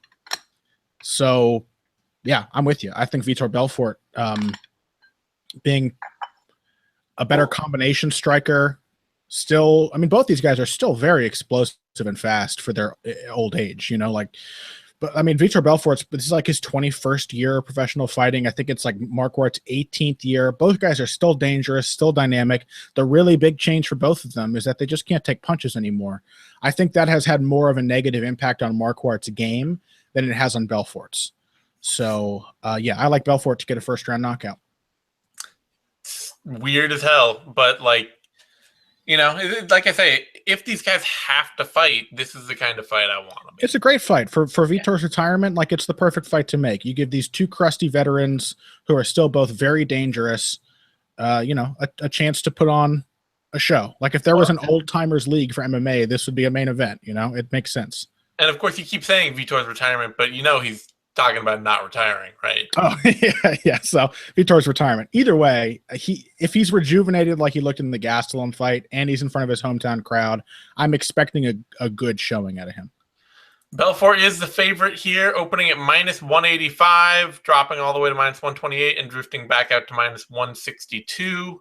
Marquardt, the underdog, opening at +145, dropping all the way to +105, and drifting back up to +135. I think the odds are about right where they are. If Belfort retires just from the UFC, how long do you think he could reign as a jungle fight champion? You know, I'm going to say, like, not at all. Because fighters who, like, have that dream of, like, oh, I'm going to retire, I'm going to go be king of some other, like, smaller organization, it almost never works. That's true. He's still so dangerous, though, and like he such is an athlete compared to most regional level fighters. He is. No, he's still a supreme athlete. But let's see. Belfort, let's see. Fight starts round 2 is +145. Under 1.5 rounds is -220. Not a lot there. Belfort, Marquardt wins by TKO KO is +270. Maybe. I'm not going to bet on it, but it's not a bad one. Belfort wins in round 1 is +125. Not much. I don't really trust either guy enough to be sure that someone's getting a first round finish. No. But I'm pretty sure someone will get a first round finish. Who gets the first round finish is what I'm totally unsure of. Yeah. All right, that brings us to our co-main event: Claudia Gadelha, Karolina Kowalkiewicz. Great fight, very intriguing fight. I think the temptation here. Your mic just cut out. You moved your mic in it. No. Am I back now? Am I live? Yeah. Okay. I think the temptation for many in this fight would be to view it as a sort of a striker versus grappler matchup, and I don't think it is that. I don't think Karolina Kowalkiewicz is that great of a range kickboxer. She's like, here's the thing about Kowalkiewicz. She hits pretty hard, but she doesn't know how to do that when she's moving. Like, the big problem for her is that she doesn't know how to strike authoritatively and move her feet at the same time, so that when she is striking at range, she's just sort of like skittering around. Her legs are not in concert with her hands. There's no kinetic chain behind her shots. And you compound that with the fact that she's extremely hittable. Her head is like straight up right there as she comes in on these weird, awkward angles. She's just not that great technically of a range kickboxer. But when she gets somebody on the ground, or when she gets them in the clinch, or when they're against the fence and she doesn't have to move to punch, she can crack.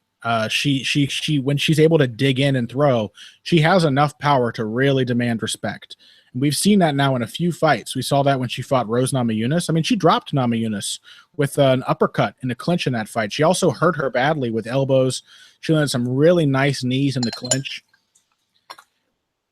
And then Gadelha, weirdly, probably the better range striker, and certainly, you know, the more accomplished grappler, but also a fighter who tends to gas, who really slows down, even in 3-round fights, really slows down in the 3rd round, especially if she's having to work hard to make her techniques work. And so I think we may see like an inversion here, where Gadelha has the advantage when Kowalkiewicz is dancing with her in open space. But if Gadelha starts to slow down, or if she's not careful in the clinch, Kowalkiewicz will have opportunities. And I really think this one will probably come down to who does better in the clinch, and also who does better in the 3rd round. If, you know, Gadelha is a very strong fighter. She's probably the best wrestler in the division, best takedown artist in the division. She's got a really good body lock game up against the fence. But also Kowalkiewicz she maybe gets too much credit for her striking abilities at range, but she doesn't get enough credit for her defensive wrestling or her grappling. She sort of dominated Rose Namajunas from top position, which, you know, top position is already to her advantage, but you would assume that somebody from a Krav Maga background would not be able to compete with Namajunas on the floor. And she did. She kind of beat her up and escaped her submission attempts and was very, very fluid. And Namajunas, a pretty solid clinch wrestler herself, could not get Kowalkiewicz down. The only time she got her down was in a weird exchange at the end of the 1st round, where Kowalkiewicz almost took her back, and Rose had to stand up to reset and protect herself. So if Gadelha has to work really hard to get Kowalkiewicz down, even if she's outstriking her at range, which I expect her to do, the 3rd round could be really, really interesting, because Kowalkiewicz has superb conditioning. She is a dog. When, you know, when something is working for her, she keeps attacking. She's relentless, and she does not go away. You know, I think if somebody gets knocked out, it's more likely to be Gadelha than Kowalkiewicz, even though Gadelha at range is the more powerful striker.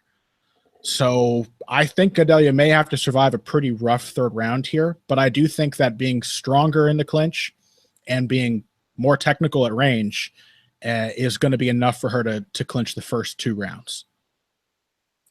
Yeah, I think the big things for me, the real question I have, honestly, is about this fight is all around the clinch, because it's, I mean, I think, you know, when you talk about takedowns,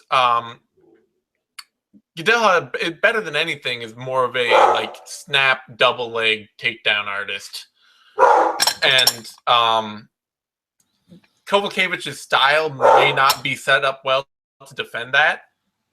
Frankly, like, her feet getting out of position, her kind of floating around. She stands really tall. Yeah.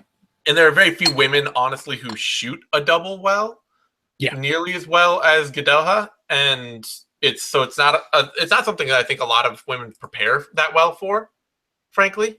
Yeah. I mean, even Namajunas, who can shoot a pretty good, like, especially she shoots like a tricky shot from range at times. Like if she can really come in on a dynamic angle and surprise somebody, and she's got those fedor takedowns where she'll like dive into a body lock instead of a double leg and then wrap up a leg and the momentum takes you down. Exactly. Like where it's just like the shock of the burst of technique in like this unusual way really just throws people off, and the momentum it creates. But you know, a big problem for her in that Kowalkiewicz fight is she wanted the clinch. Like she wanted to work from the clinch for her takedowns. Yeah.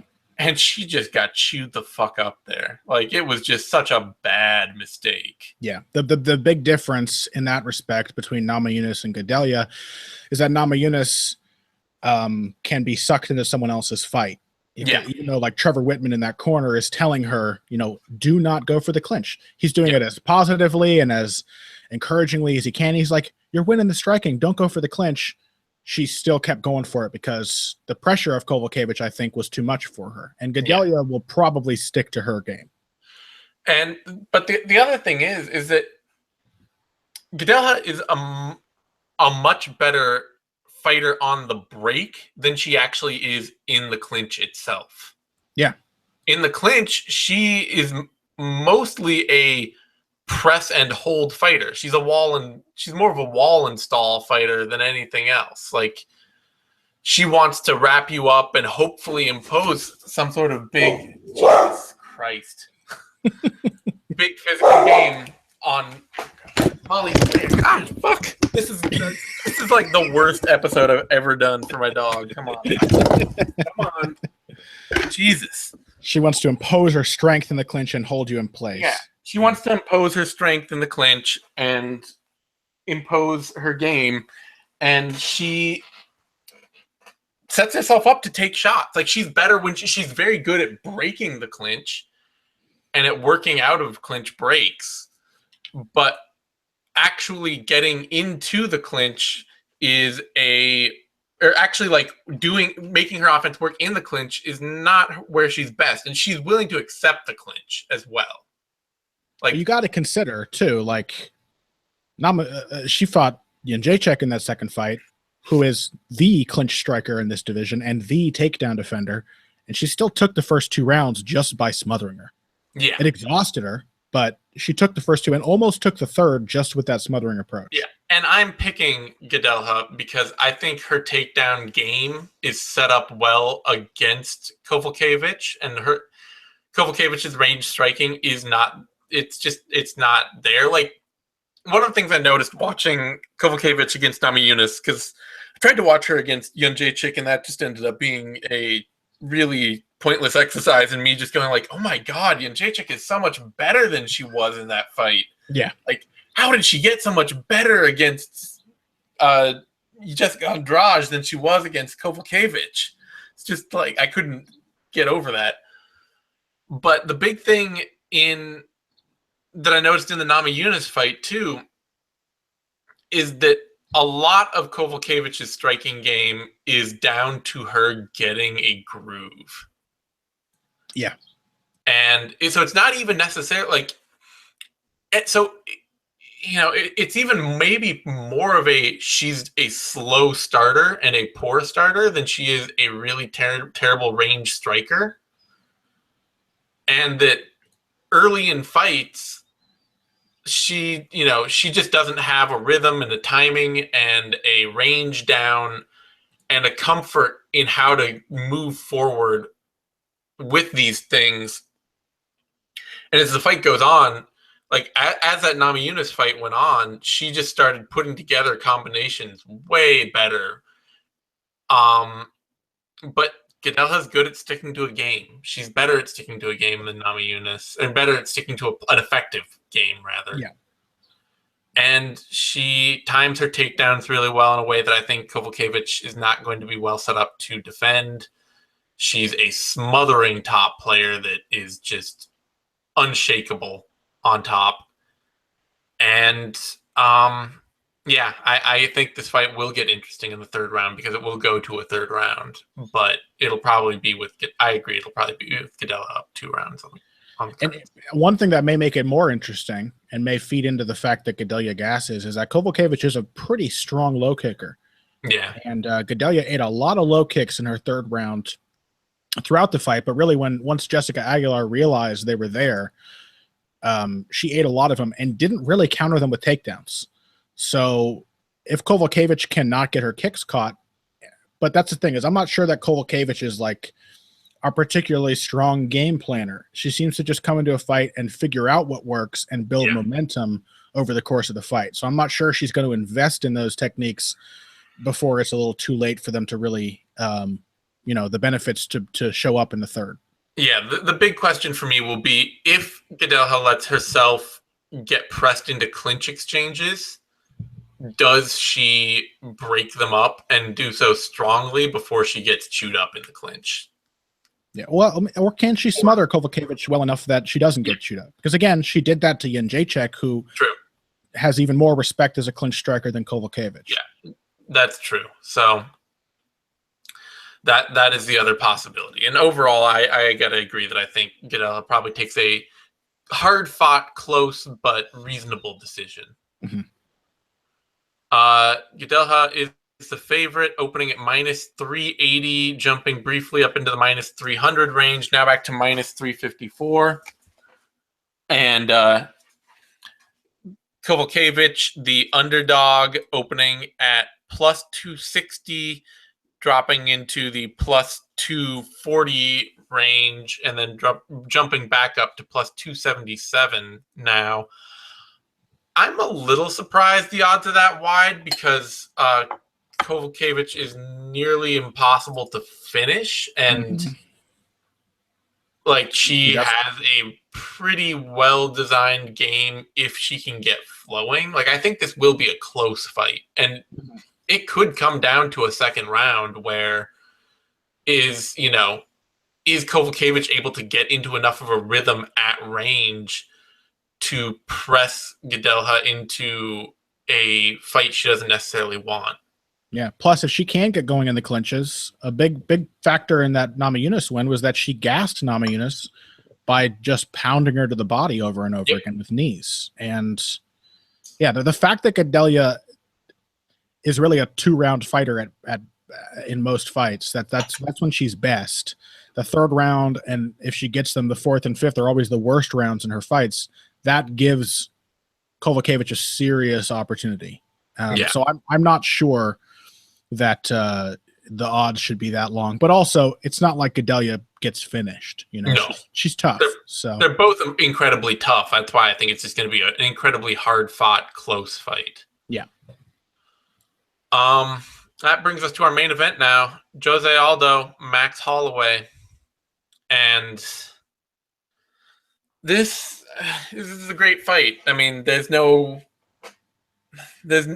are no secrets to this. There's no hidden like, oh, it's going to be a blowout this way or that way, or here's a serious technical edge that you just can't counter for at all or anything like that. It's going to be a damn good fight. It's going to be a good fight even more so because it's a fight that both guys are likely going to want to keep in the other's preferred range.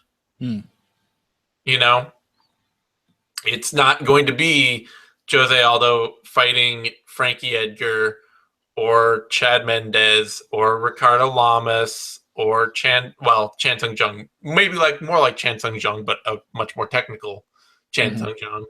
But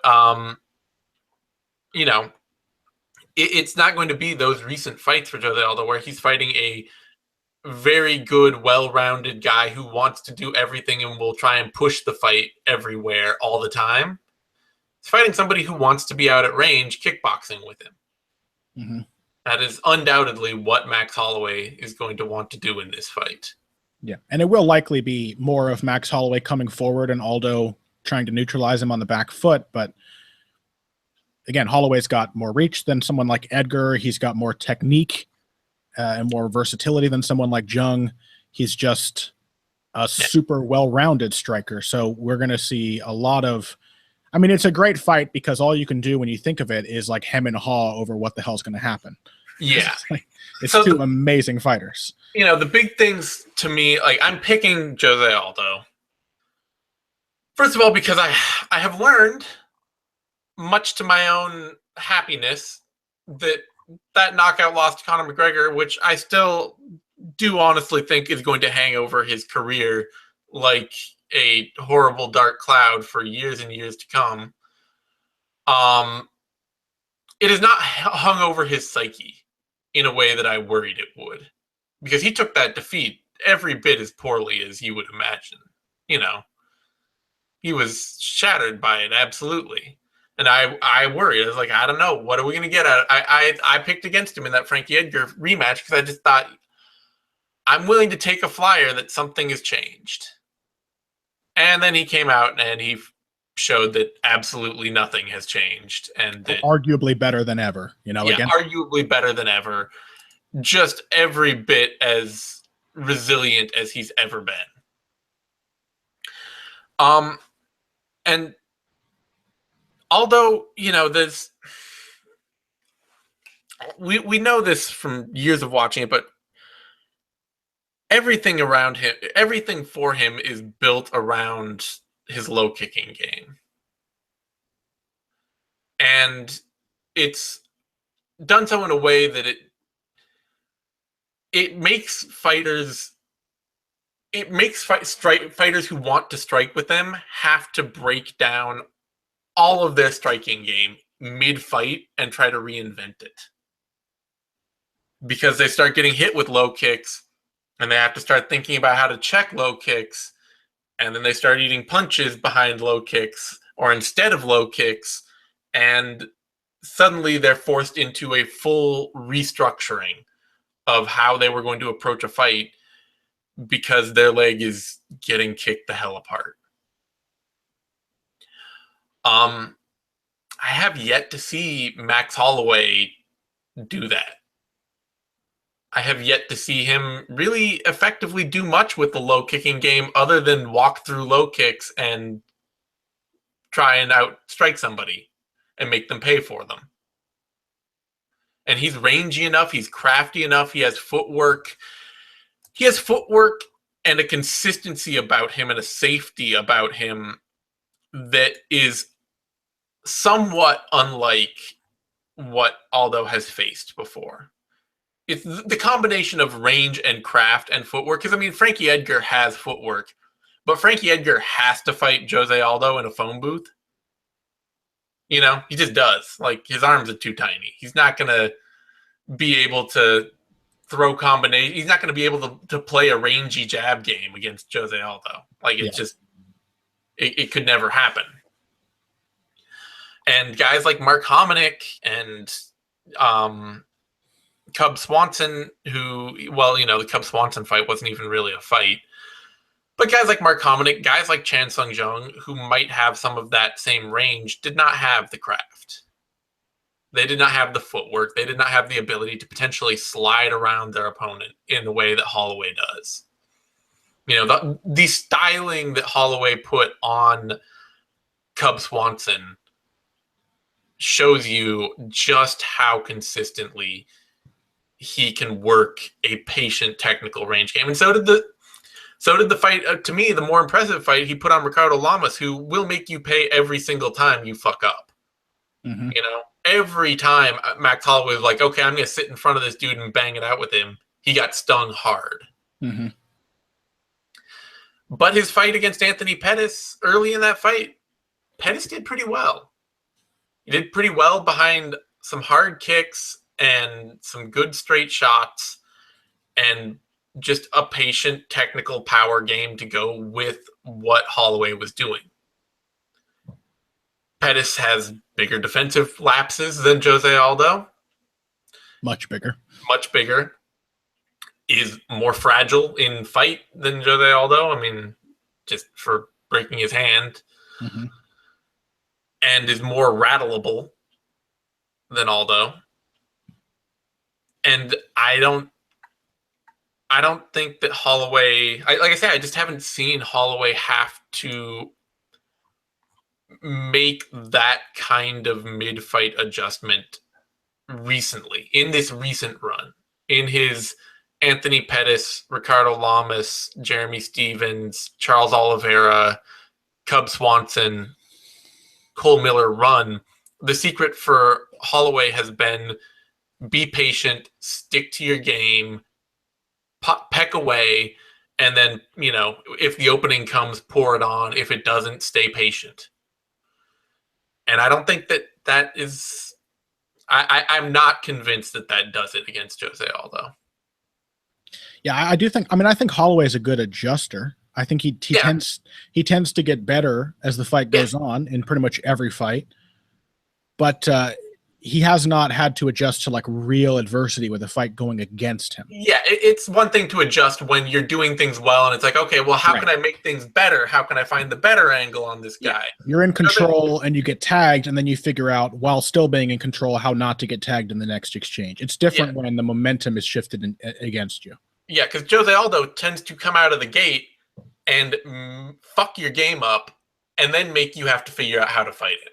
Yeah, and I got to imagine that the low kicks will be a big part of this, because we haven't seen a ton of them from Aldo in his last few fights, but he's been fighting Frankie Edgar and Chad Mendes. And he very clearly, even in the first fight with Frankie Edgar, made a decision to stop throwing his low kicks because they were giving opportunities for Edgar to get a takedown. Yep. And then he hardly threw any. I think he threw one against Frankie Edgar in the second fight, because he came into it knowing, I don't want to give him my leg. Unless I'm like making him duck into a knee or something, unless it's a fight-ending blow, I don't want to give him my leg. Yeah. That's probably not going to be a problem against Max Holloway. Holloway is an opportunistic takedown artist. He has some really nice trips from the clinch. Mm-hmm. If the opening is there, he will get it, or he will attempt to go for it. And his accuracy is pretty high, despite not shooting a lot. His accuracy for takedowns is pretty good. I think it's like 88% or something. He finishes most of the takedowns he tries, but he's not a takedown artist type of fighter. Mm-mm. And I've never seen him counter a low kick with a takedown. He's not that sort of shot wrestler. And so you have to imagine that Aldo, especially seeing what Anthony Pettis did to Max Holloway, where, having rewatched that fight, it was a lot more competitive than I remembered, even if Pettis very clearly lost every round. The first round was competitive because Pettis was working a jab and low kicks. Mm-hmm. And that's Jose Aldo right there. Like that is what he does best, is jabs and low kicks. Holloway is his numbers as far as defense are about as good as Aldo's, but I think a lot of it is, again, based on him being in control of the fight. And I think that if we're talking about defensive technique, Aldo's undeniably better. Better head movement, more efficient footwork, better distance management. Everything is just about like not being overwhelmed. That was one of the other things I noticed too that I forgot to mention, was that Holloway, he can bang it out in the pocket, and he will move his head on angles after combination. Like he will throw and then kind of move his head out of the way and like slip afterward. Mm-hmm. But in the moment when he's sitting down in the pocket to throw, he's a pretty stationary target. Like if he's going to bang it out with somebody, if he's going to like brawl with them, like we saw in the Ricardo Lamas fight, like he did in moments against Pettis, like he will just sit down and try to throw 3 punches right in front of you. Mm-hmm. Whereas Aldo is much more of a, like, I'm going to throw while moving on angles. Yeah. And Aldo is a much cleaner pocket striker. Yeah, absolutely. And just a brilliant defensive fighter, like the best in MMA in terms of avoiding damage. And countering when he avoids damage, being there, taking an angle and hitting you when you're adjusting to catch up to him. The big question in this fight for me is one of volume, where Max Holloway throws a lot more than Jose Aldo. His preferred style of fight is one in which he throws a lot from the get-go and throws more and more with each passing round. And I have some numbers here to compare. Holloway throws an average of 13.19 significant strikes per minute. He lands 5.67, which is a 43% rate of accuracy. Aldo's accuracy is exactly the same at 43%, but he throws only 7.63 landing 3.28, basically half as much as Holloway in terms of volume. Even in that second fight with Mendes, which was probably the fastest paced fight of Aldo's career, he threw 10.67 strikes per minute, which is short of Holloway's average output in one of his fastest fights. So it's really going to, the question of this fight is, can Aldo force Holloway to miss and can he make him lower his output, or can Holloway overwhelm Aldo's low output with his volume? And I don't really know for sure what the answer to that is. Aldo is a guy who's made his career beating wrestlers, people who want to take him down. And, you know, even somebody who's not very technical in Chan Sung Jung gave him a little pause in their fight just by sort of being an awkward, busy striker. And Max Holloway's busier than Korean Zombie. You know, he's a lot busier. Yeah. And he's efficient and does not, I mean, I haven't seen him go into the 4th and 5th rounds yet, but I don't think he's going to slow down. He finished the 3rd round against Anthony Pettis, knocking him out with an insane flurry where he put everything into every punch and still wasn't breathing hard. So you got to imagine that he's going to be in there building each round and adding more volume down the stretch if he can. And so the onus is on Aldo to prevent him from doing that, to feed him jabs, to chop away at his legs, to evade, and to shut Holloway down like nobody else has managed to do. I think he can do it. I think he can neutralize Holloway. I think he can counter him effectively, but I think we are going to see some momentum shifts in this fight. I think we're going to see Holloway again. I know we haven't seen him adjust to real adversity, but I have a feeling that he can. I have a feeling that, you know, being durable, being determined and confident and technically sound, he is going to find ways to work his way back into the fight when it's going against him. So I'm seeing like Aldo countering Holloway and chopping his legs in the 1st round, Holloway coming back and starting to gain headway in the 2nd, maybe in the 3rd. Aldo is like taking a round off and Holloway's volume starts to really make him work on defense and he's not able to throw as many counters. It's going to be back and forth. I think it's a very compelling fight for that reason. But I think that Aldo is going to be able to go into that 4th gear that he showed against Mendes enough times to sort of make Max cautious. Because too, like we forget, because Aldo is such a great decision fighter, he's a dangerous striker. He's very dangerous.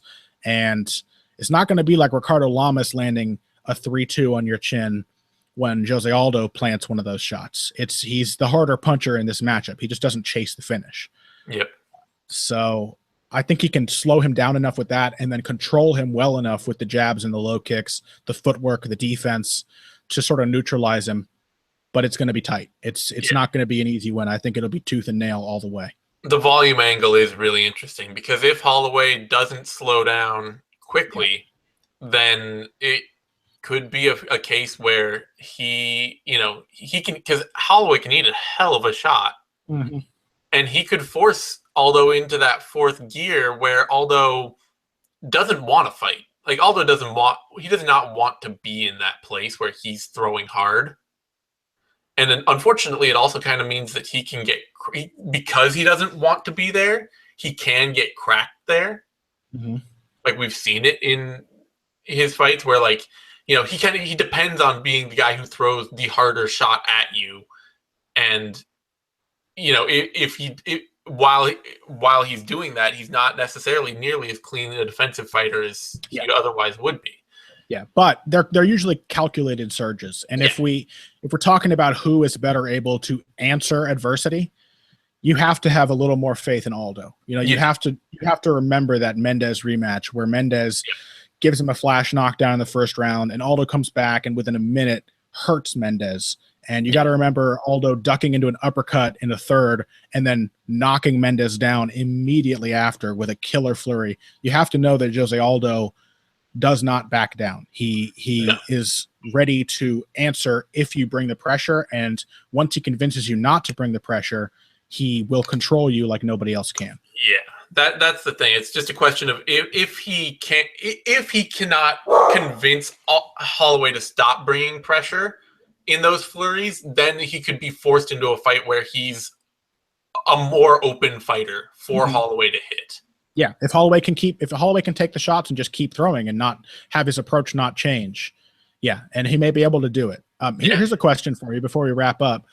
Do you think Aldo might work a takedown game in this fight? Holloway is a very good defensive wrestler, but you have to imagine that Aldo's top control is a big advantage for him. You know, maybe.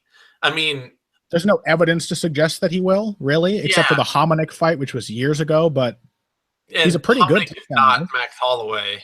No, true. Like, I don't, yeah, that would be one of those things where, like, I would have to kind of fundamentally bet on a part of fighting that I really don't like to bet on, which is a fighter game planning so heavily for their opponent that they show up with a totally new game. Yeah. And it happens sometimes. It does. But I hate betting on that kind of stuff because that's always the kind of thing that analysts and people throw out there like, oh, well, you know, in this fight he could do this. And it's like, yeah, okay, he would be smart to shoot takedowns. You're right. But he's never shot a takedown in his damn life. And it's not, you know, like, I'm with you on that. I think I won't be surprised if it happens, but it's hard to know that it's hard to expect Aldo to do something that is for him really against type. Yeah, I'm not betting on Deep Shogun's half guard out here, you know? yeah. On Shogun's deep half guard, rather. Deep Shogun, whatever. I guess, I mean, this fight is so fascinating because, like, the only thing that I cannot see happening is a blowout decision. Yeah. You know what I mean? Like, I can't see someone shutting the other down and taking over the fight. I could see a knockout or a submission from either guy. I could see a really back and forth fight. I just don't think that somebody is going to, and this is what that Pat said to me on Heavy Hands. It's basically like the only thing that is not going to happen if the universe still makes sense is a fight in which one person is controlled for the duration. And that means that's the other thing with Max Holloway too that I would say is pretty certain is that, especially because he's so young and has had so much success so young, is that I don't think he's the kind of fighter who would accept being shut down. No. Like, if Jose Aldo does shut him down, it means you're probably more likely to see Max Holloway take the kind of risks that would end up with him losing big rather than actually just going out losing a decision. He's a confident man. This is his moment, and I think he knows it. It's going to be a great fight. It's hard not to think about this fight and not be. It's hard for me to think about this fight and not be excited about it because it makes you nervous. It's a nervous fight. It does. Jose Aldo is the favorite, opening at -130, drifting down to -140 for a bit, spiking all the way up to -119, and now back to -146. So big. It looks like a big bunch of money came in on Max Holloway at some point. Max Holloway, on the flip side, opened at +100, drifted up to +119, dropped all the way to -105, and has now spiked back up to +122. So some serious late money appears to be dropping on this fight to ping-pong the odds back and forth a little. Which is the exact opposite of the approach I take to betting, which is where when it's this kind of fight, this is like the last fight I bet on because I have no idea what to expect. No. Yeah, because I can easily see Aldo coming out and chipping down Max Holloway's legs, making Max Holloway fight a different fight, and then Max Holloway having to pressure in a way that opens him up wider and makes Aldo have to take bigger risks.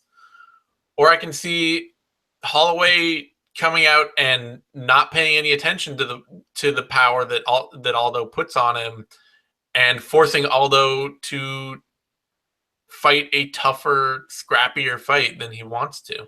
Mm-hmm. Like, either way, I think that Holloway is going to come out and make Aldo fight hard, which is good. Yeah. I think we're going to see the best of Jose Aldo. Yeah. All right. On that note, you can find me on Twitter at TheZaneTime, and you can find Connor on Twitter at BoxingBush, BUSCH.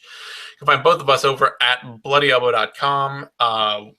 If you're watching this on YouTube, give it a like, thumbs up thing down there. That helps a ton. Subscribe to our YouTube channel, MMANation.com, DOTCOM.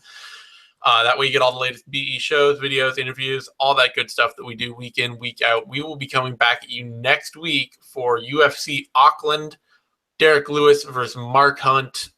We'll have Care Don't Care, If I Did It, Heavy Hands, Vivisection, Knuckle Up, all that stuff. So thanks everyone for tuning in, and we will be seeing you soon.